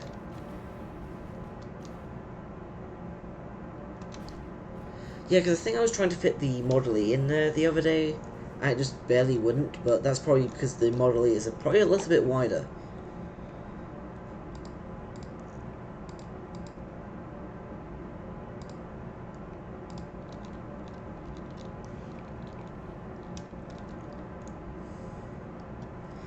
Yeah, I know there's one that's a little wider than the others, so that's for certain.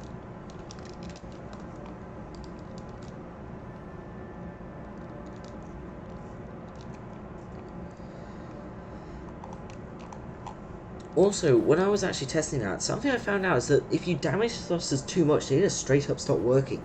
I don't remember that ever being a thing. Like, with misalignment, like, with all the ones that actually matter for, like, thrust production, like wear and choke, if you were too misaligned, it would just stop working. I don't know if that's just me, maybe I had fly-by-wire or what.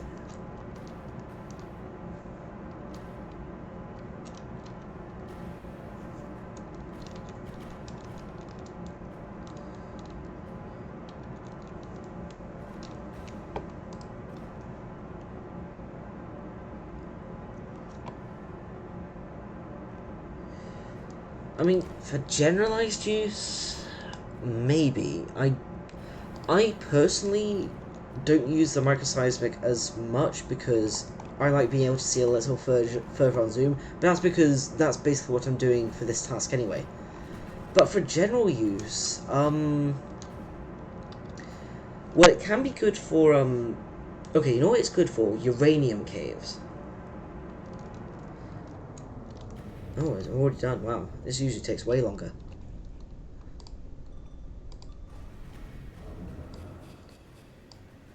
Yeah, because uranium caves, you can see the fact there's uranium inside the cave before you even get close to it. So, before you can even update the POI, you can tell if there's uranium or not. So, neat trick you can use with that, so...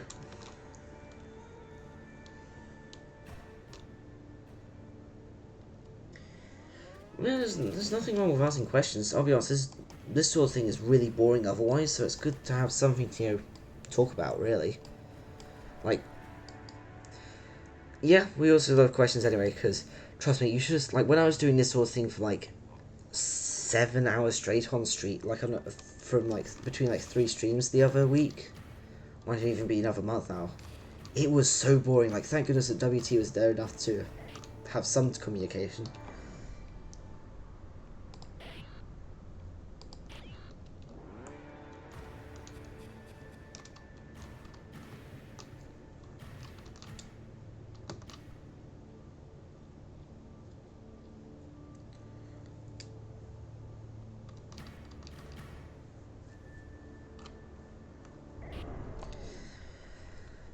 I actually have a pretty funny thing about I'm not too much of a fan of the gravimetric myself either, but that's because I just really don't think it's as... I mean, I can't read it as well as I'd like, because I can't tell... I can never remember which way the gradient goes, and that's probably why. Yeah, I mean, I think we're only like 2% off of average on average Steam reviews from being overwhelmingly positive, so it's a good game. I mean,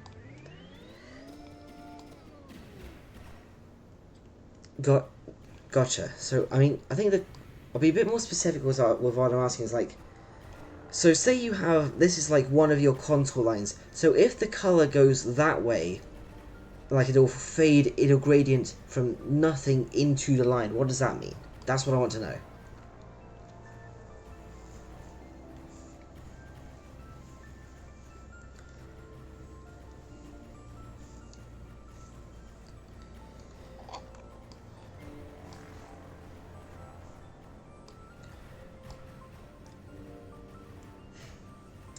And for what you're saying, Pixel, yeah, all we need is another like big name YouTuber like Splattercat to play this game, and it'd be great. Ah, okay, thank you. That's okay. And if I ever, yeah, because Splattercat I think reviewed it like 3 years ago. I think it was like right before I was playing it, like right before, and it got like a huge boost of players apparently. So yeah. Did you know that Splat's actually referenced in the credits of the game? Like as a special thanks, even that event was so big. So goes to show, right?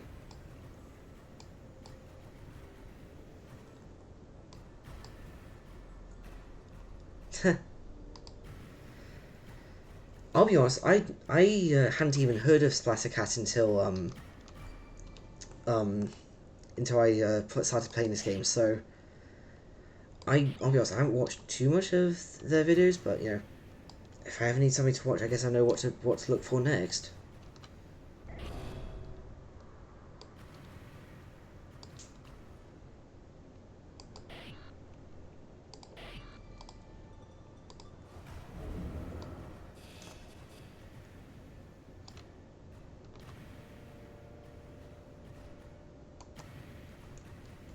Hmm.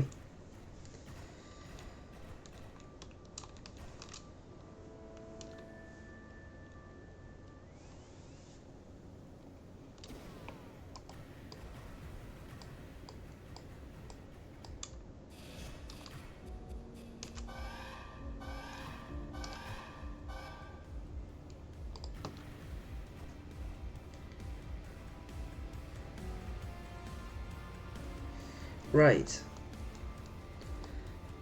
I mean, I'll be honest, I think I do want to do, I mean, yeah, I think I have looked into branching out on stuff as well, so unfortunately, and this is a real unfortunate part of this, that I just don't really think I've got the time available to do, like, or really effort to do proper, like, full-time content creation, and also the fact is that I kind of have inconsistent power availability, so there's that too.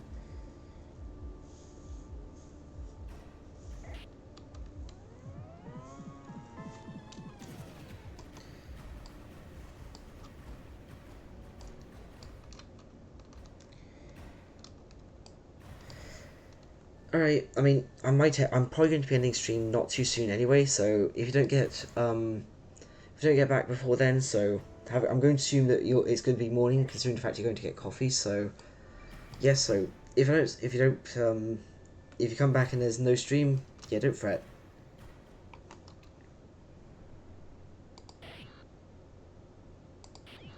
I could see it right coming up.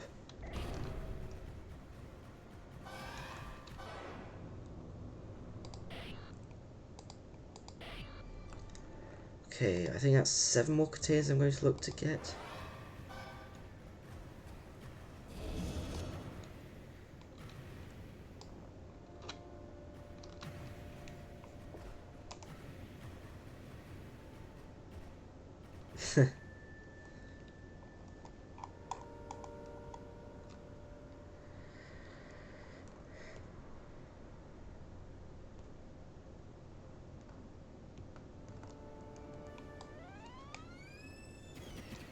That too, I should probably remind people to do that myself, because I just forget, I mean...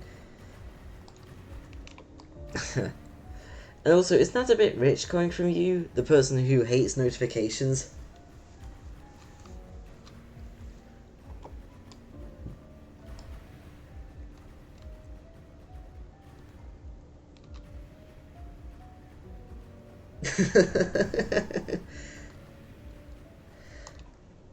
Yeah, I mean, that's, I mean, yeah, I'm sure you've seen the Ko-Fi one.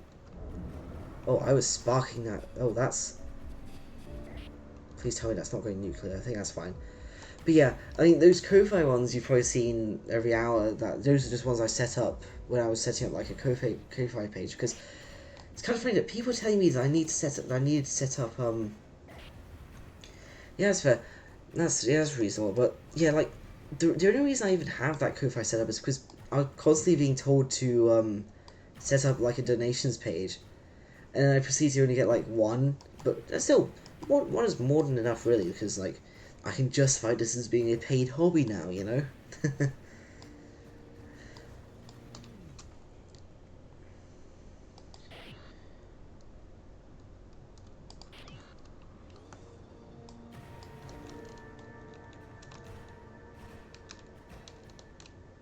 Yes, I will agree from what I've seen from other things and that. I think because I think from like $10 I get like 8.75 or something, which is a pretty decent ratio. I mean, from what I've seen from yeah, I mean, if you automatically buy them or you get them with Prime and that's fair. But from what I've seen, Ko-Fi is really easy. So there's that too.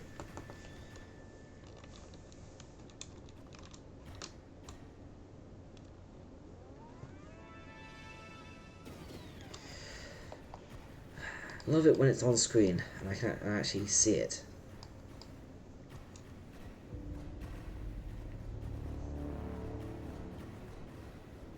And honestly, I think... And on such a Patreon, I was just about to go to that too. I'm not a fan of it either, because it's just really annoying to set up.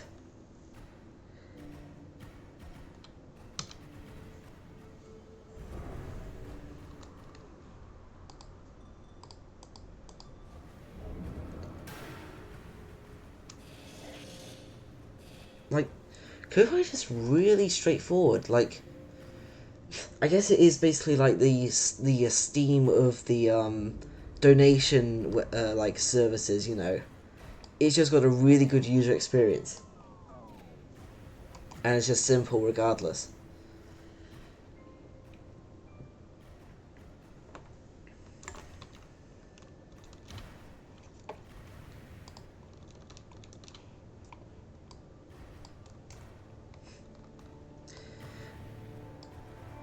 Yeah, but you never know. I mean,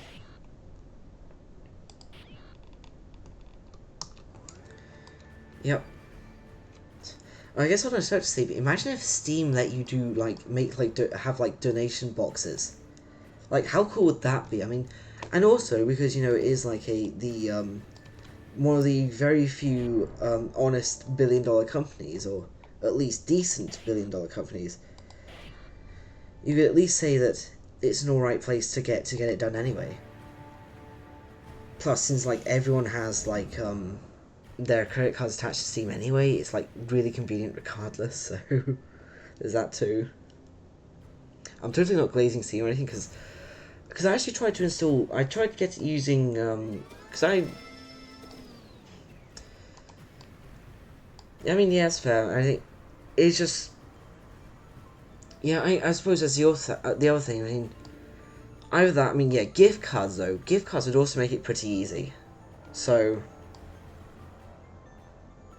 yeah, I mean actually now I think about it, I don't think I've actually got a friend's card set up because the last time I used a card to buy something was like when I set it up just to make it just get one thing, and it was just easier than buying $20 Steam credit for like a $5 game, you know. So I should probably remove that. Anyway, what else was I saying? Oh yeah, um, actually no, I completely forgot what I was just saying.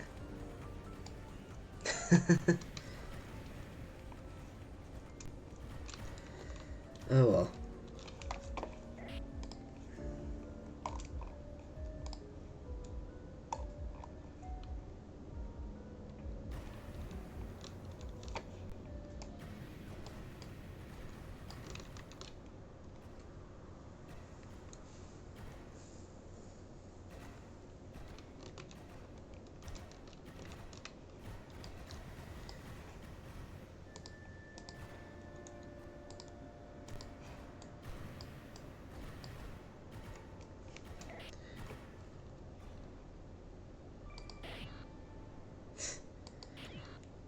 Fair enough. I mean, I'm probably just gonna go back. I can probably just go back on the VOD later on because this is going on YouTube regardless. So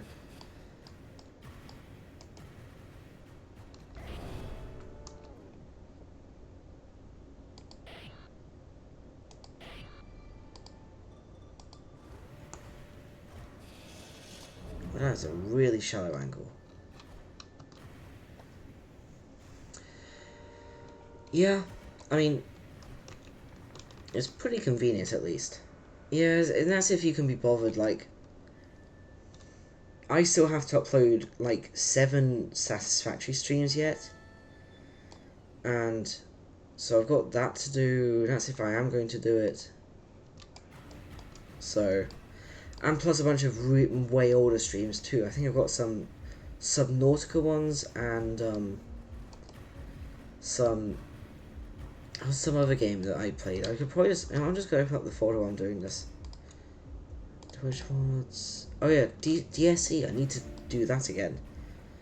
Yeah, I mean, I suppose you. I mean, I suppose I'm lucky enough to have a decent internet connection, so it's not so bad. But yeah, it takes forever even with that. It's like something you do is like, if you remember when you boot up your PC to do something for. Oh, you got gigabitting, so that's decent. But what's the up speed like, or is that gigabit as well?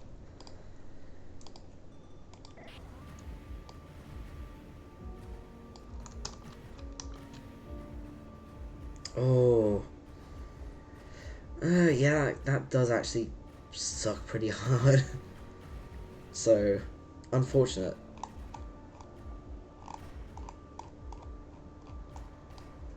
I mean, yeah, I guess it's fine, but if you're doing like an upload, then it's gonna suck.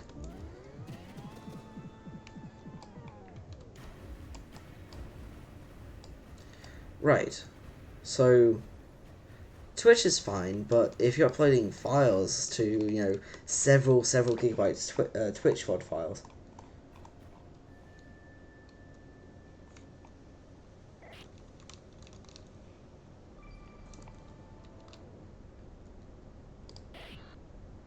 Still driver ammo? Really? I wish I'd gotten the Voyager, to be honest, but oh well.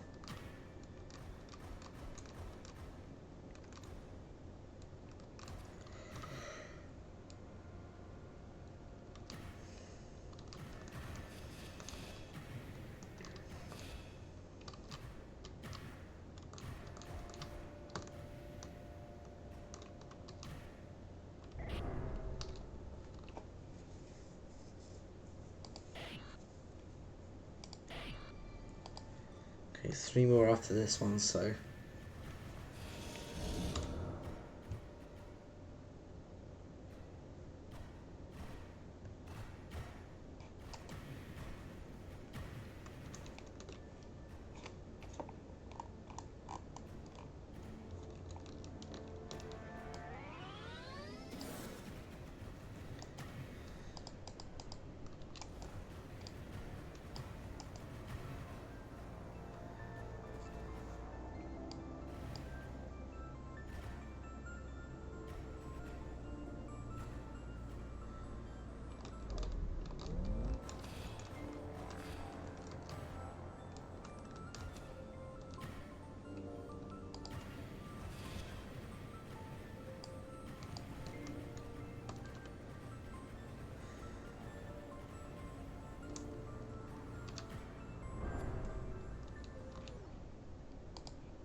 That was pretty sucky, but oh well.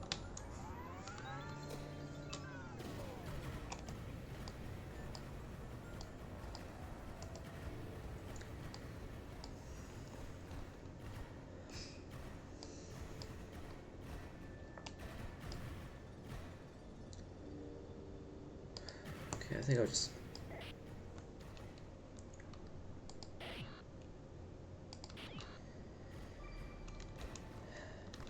Of course. You'd think at some point they'd ask for drones, right?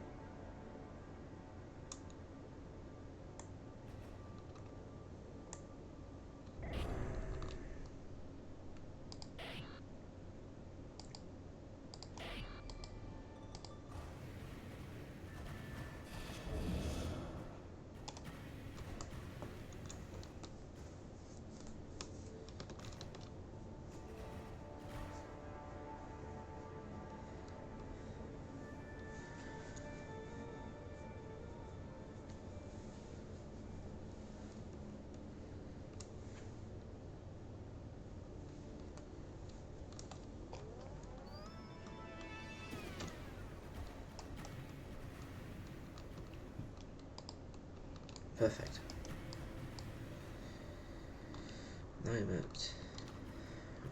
Should probably actually remember to re-enable them.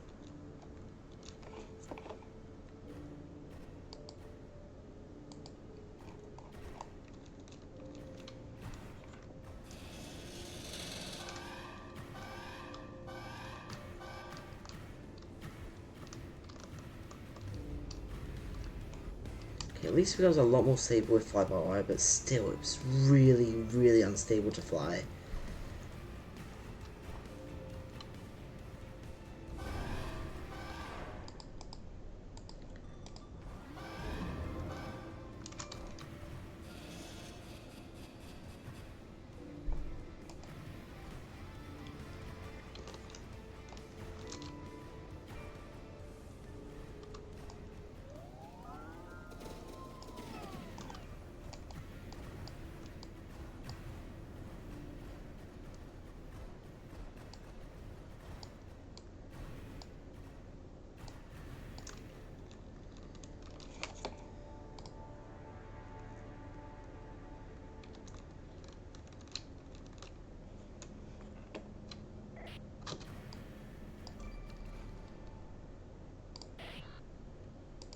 Oh, of course, drawing for ammo, because why wouldn't it need that, you know?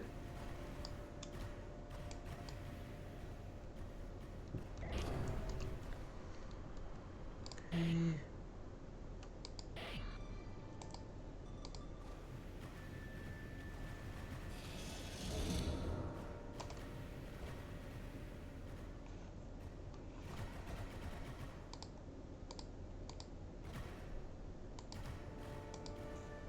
Oh.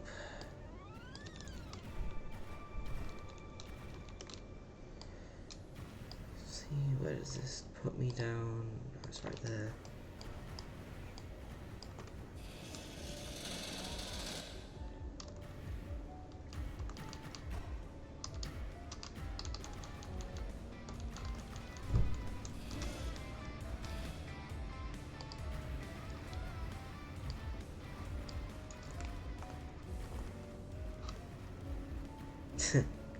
Yeah, I suppose.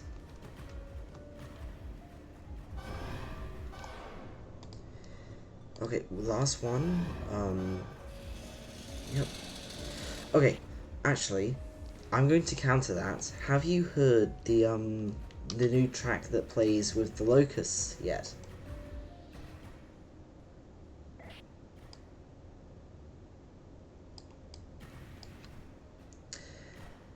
Okay, well, I think it blows this one out of the water, to be honest. So,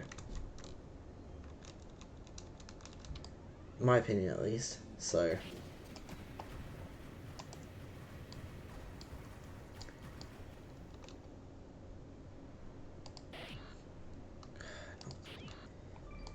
all right.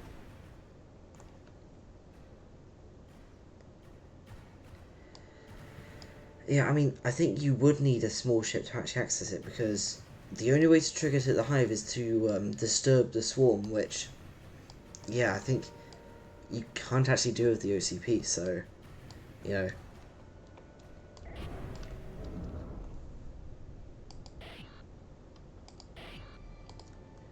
Okay, last one, and it's...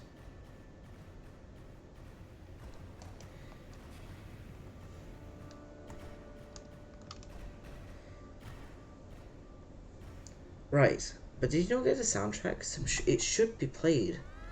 I mean, unless you haven't updated the game, because that was an issue, like, when it got first released. So... Oh, that too, probably.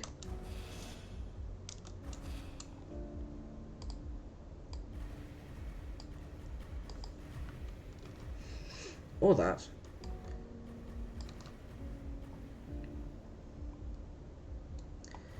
Okay, so let's see what... Basically, 2.6 million gave us. Nearly lower the amount of value, because, of course... Alright. Oh.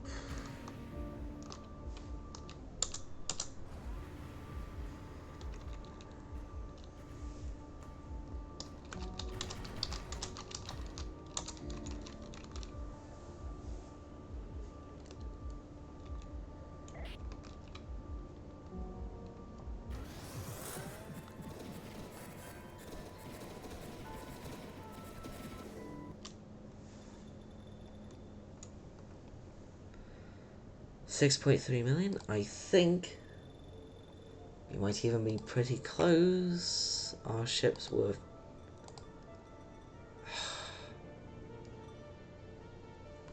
In fact, let me calculate this. So... 2187 8 plus 8. We have 8 point... I'm half a million short of getting the Model E. That probably wouldn't help either.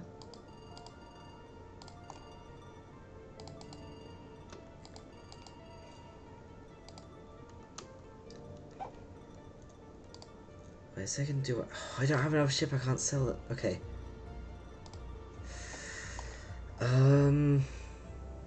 No, this ship isn't worth enough for stripping it to be enough. So.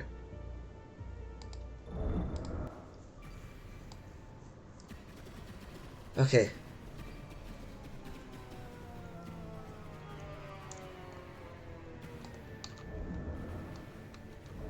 Oh, I forgot I was gonna show the LRPR. Oh well.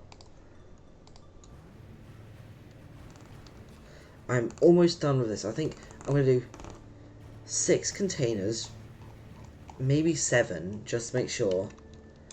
And it should push me over the edge. In fact, I'm not even gonna say it. I'm just gonna count how much. Oh, you gotta be kidding me. So I'm just gonna count how much I'm getting in all. I think I'm gonna say like. Okay, just make sure I wasn't. Drones. Okay, sure. I can I'm okay with that. Probably could have gotten myself a Voyager to pilot it to replenish them, but that's fine. We can sell a decent number of these.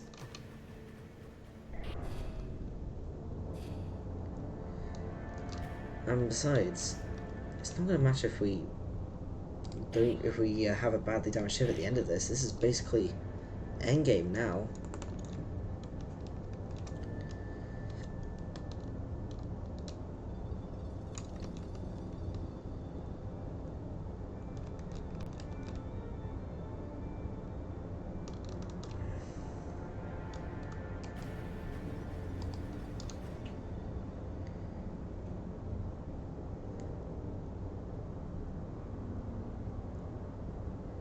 Now in the positive again.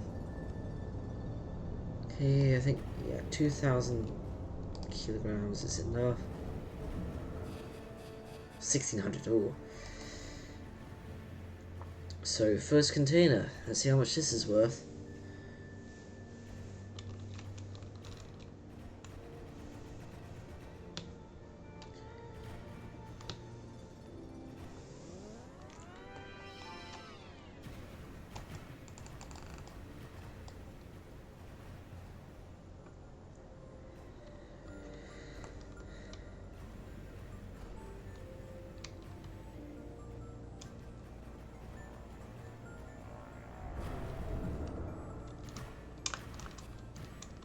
I want to make sure I actually get a gauge of how much it's worth.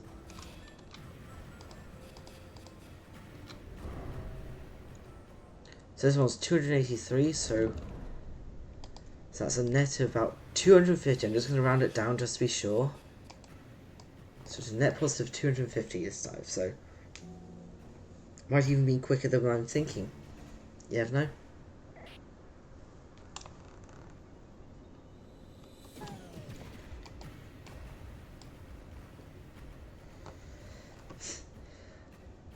Alright, well, welcome back, Pixel. Yeah, very close to the end. We're only like 500,000, but multiplayer would be cool.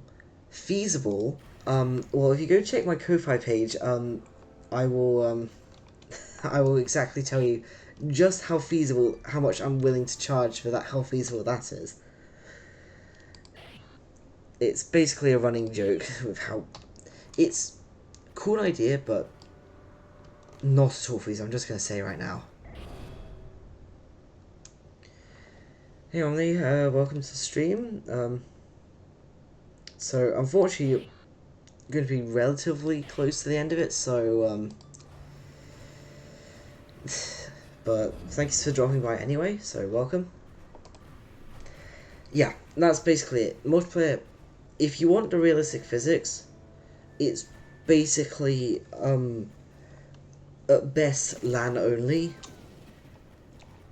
because it's just not that feasible. And you'd also need to re-implement a decent bit of it, because everything's... Yeah, I mean, if you're willing... I mean, yeah, I'm sure if someone were willing to do it, I'm almost certainly not, so... Because you'd need to... You'd have to cut out a lot of the content as you're developing, so...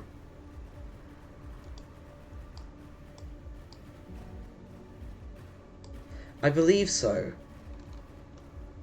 I mean, there's always the case of having. Oh, so I put this like, okay, I'm going to grab one more container. That should be enough. I want 50. So, I think the only way you can really.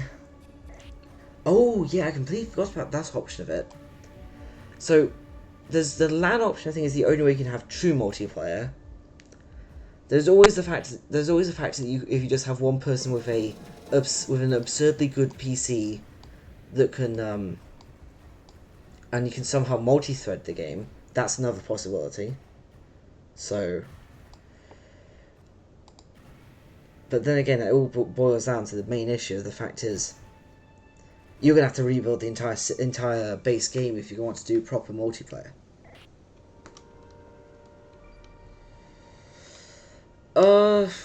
Yeah. I mean, it's also a lot easier. It's a lot easier to obtain than you might think, because I found a station on dive 4 because I just got a Ganymedean spawn. So, oh, I did not mean to do that. Oops. Because that's luck based. Yes, it is also more reliable. So, because for yeah, because for this you only need to roll the dice to get one good dice roll, which basically means any Ganymede or Vilsi encounter you can find the station within 15 minutes of. With a derelict, you're basically getting a chance. It's a one-time bit of luck. So theoretically, if you're good enough at extracting ore, you could overcome this at like dive 1 or 2 or something. But if you can find a station early enough, and that's why you always pick it up in after buying it. You don't let them build up, because I've made that mistake as well.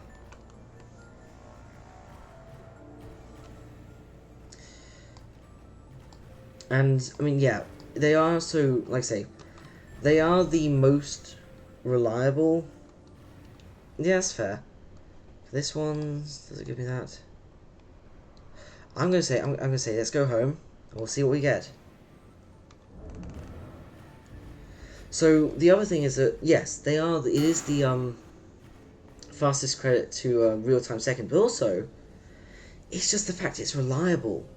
There are faster methods, yes, but it's the only one that's reliable, really. That's what you pay. That's what it is, really. That's all it is. It's just reliability. I mean, of course, unless you're doing like some unless you get a Titan derelict, feasibly yes, or really is not out of reach. It's just that by the time you can afford to buy a derelict or just to buy a Titan in general, there's no point. But you can, if you find a Kothon, like I was going to do it. If I didn't find the station when I did, I was going to do Kothon drifting.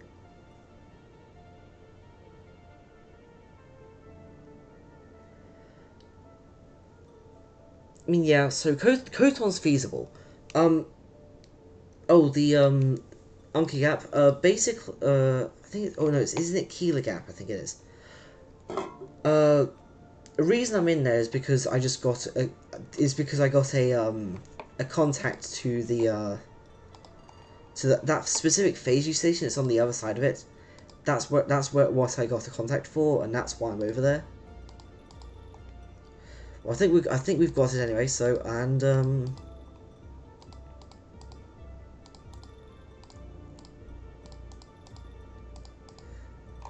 I think we're gonna have to sell the thrusters too.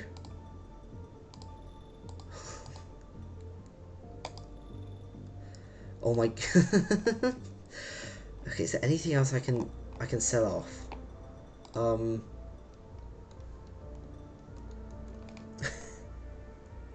Well, I'm not going back out because I can just.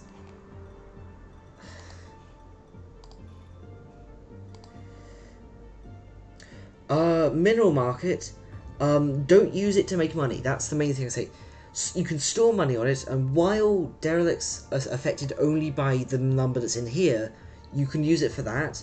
Other than that, I wouldn't really consider using it, because the amount that things fluctuate... okay, I'll let these show. So, I'll take beryllium for instance. I'll let when it's fully rendered out. Between a 2-year high and low has a 400 dollar difference. Only, like, basically 400. Yes, they are. Yes, they are. I mean... okay, so just to say I've completed this, there you go. Model E is finished. Yeah, it's not even something that's... unless you have, like, millions and millions worth in it, you won't get much out of it. So, and if you have millions and millions worth in there, you probably already know how to make money quickly. So, okay, so now this is done, I'm gonna save and exit to desktop.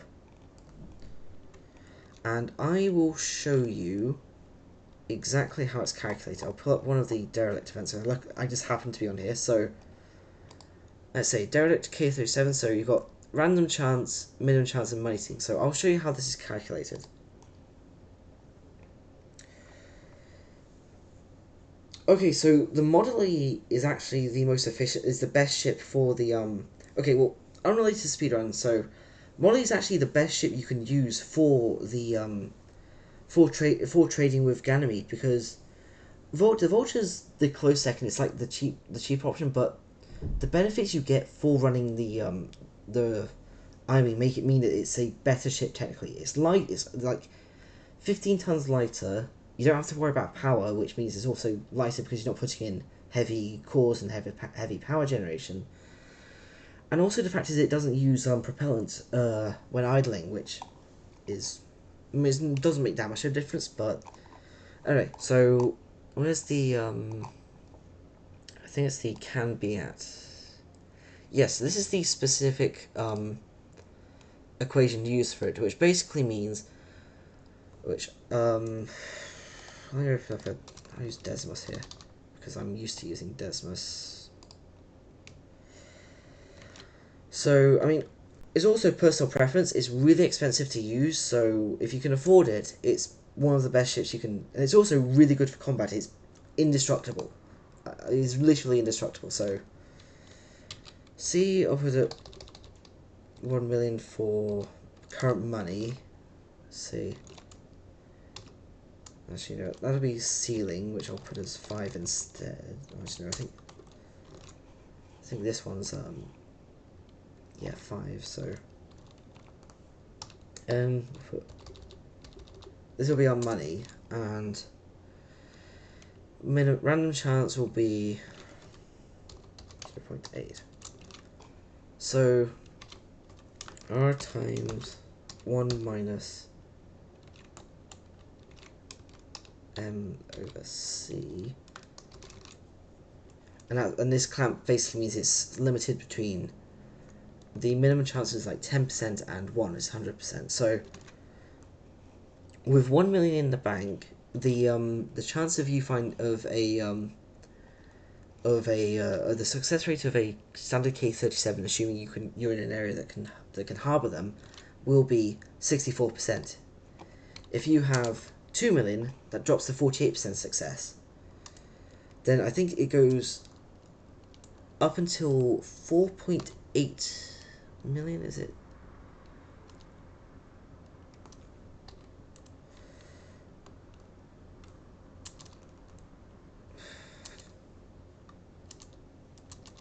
No, I think it's 4.2,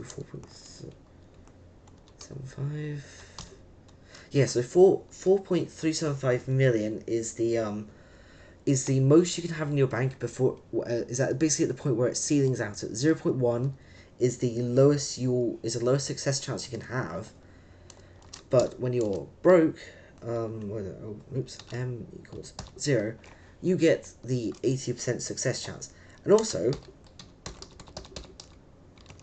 it works inversely, which means you get a bonus if you're 1 million dollars in debt, which is basically impossible to achieve unless you're like aiming for it, it jumps to a 96% chance. So let's put this into perspective with the Model E, which by nature you won't find in as many places because the Chaos Engine, which I'll show in a second, because that is also related, has a money ceiling of 2 million instead, and a random chance of 0.5, if I remember, yes. So that same million $N start immediately puts you down to a 25% success chance.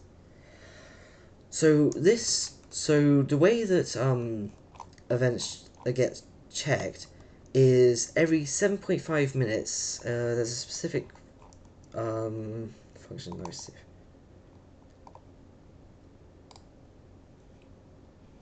That's just that one. Get next on playlist. This one. So basically, the playlist is basically all of these nodes here put into a list, and then it gets randomized. It gets shuffled around, and then it'll pick the first one, and then whenever it picks one, it'll run the can be at function. If this returns true, then it'll select it. If it returns false, so basically, so let's go through. So RC basically means a random chance.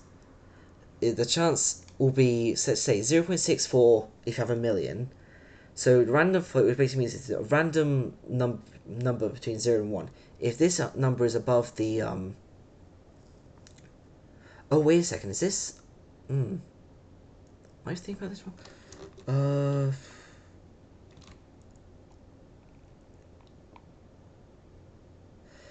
Wait a second, is this...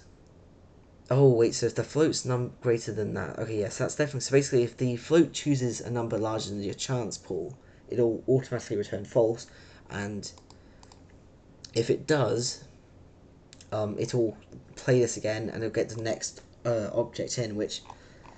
There's like... I think there's 17 different...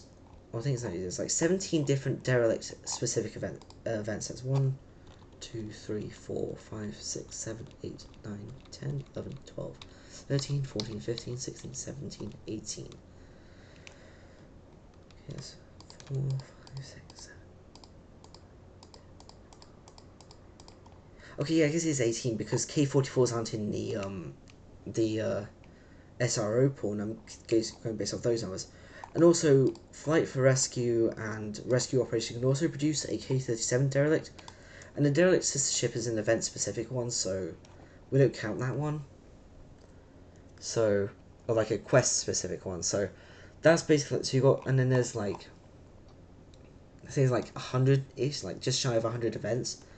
So that's the sort of pool that you're looking at, and I will now show you what the chaos value impacts.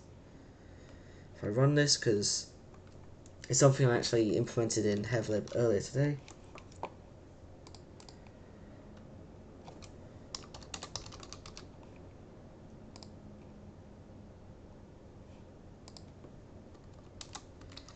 Let's give it a second to boot, it takes a moment.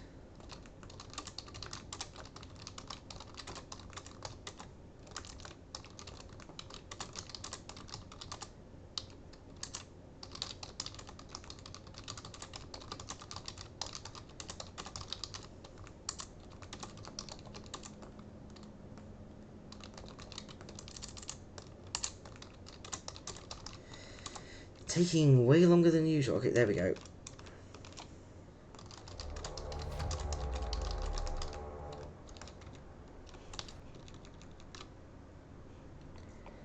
Yes, okay, so chaos, basically it's sort of a density thing, which, if I enable the, okay, I've already got it enabled, so I'll show it at 0.65 is a specific value, because this is the minimum at which the, yeah, it's a hidden stat, but this is the minimum at which the, Western music is, and it's also a baseline because no events in vanilla, and I've never written an event myself that goes above this 0.65, because basically means that if you're hearing the Western music, you're in an area that can harbour every single event. And what this does is it overlays on the ring map any with like an HSV value depicting the exact like relative that's based off of the chaos value. So every blue splotch here, like every dark blue to purple splotch, is chaos above or at 0.65, and if I go down, this is 0.6, and it shows starts to light blue, 0.55, 0.5. Now this is an important marker because yes, and also I've got opacity for it too, so I have it at 0.35. I really need to get a way of displaying what it's set to. But 0.35, this is the default, so this also looks nice like this too. So this is the 0.5, which is an important thing for derelict hunters because this is the threshold at which Model E's, Titans, OCPs, and I believe Kitsunes also spawn. So,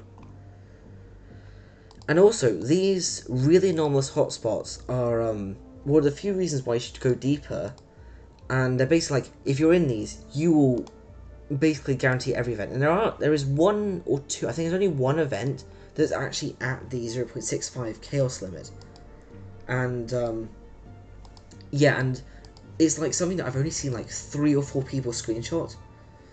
Okay, so let's go down again. So it's 0.45, 0.4. I see how much more common this becomes. 0.35, 0.3, and let me double check. I closed it, so I don't. Let me open up the ring scene. So as you can see, 0.3 has a load more. Yes, and in fact, I will go right here. So deep blue is basically the best one, and you can see just how dark the propellers are. Like every propeller is basically a hotspot for all event types, so that's why it's good to go to them. And I'm sure there's also these enormous ones as you go deeper, but they're patchy. Okay, so here we go. So derelict. So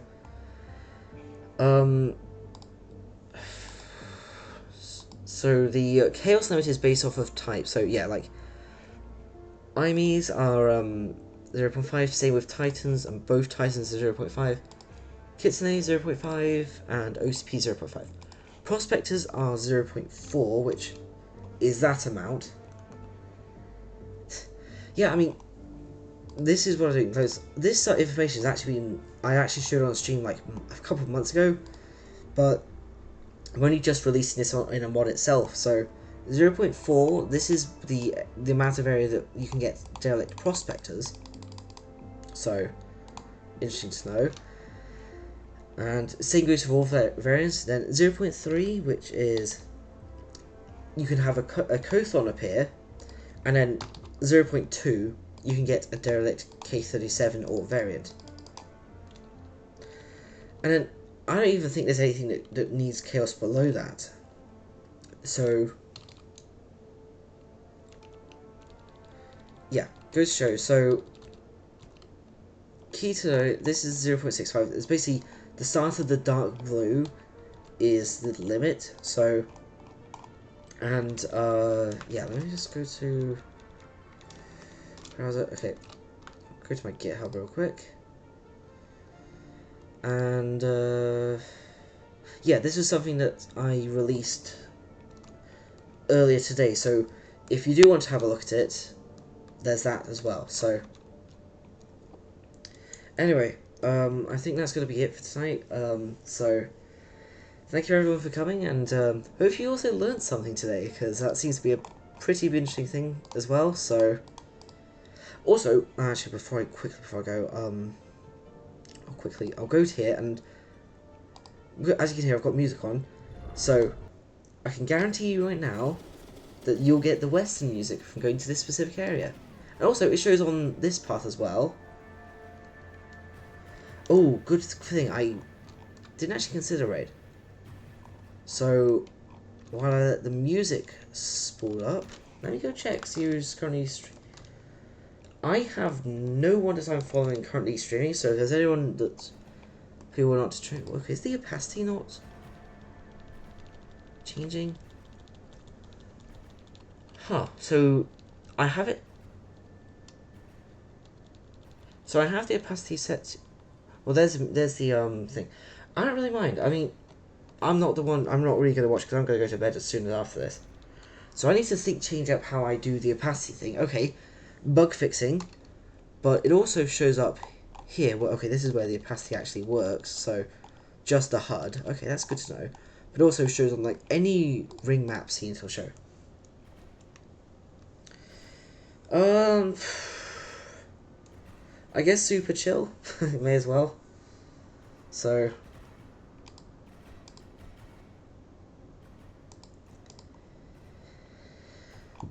that's a safe bet at least.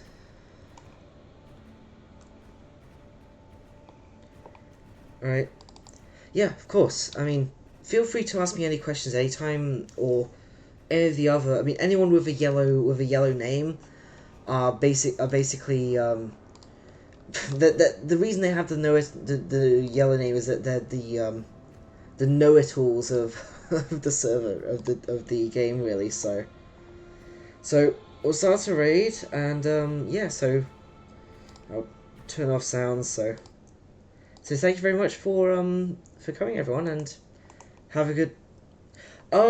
Depends. I'll find that out when I get there. Okay. So well, thank you everyone. Have a good day, good night, good morning, wherever you are, and yeah, I'll see you around.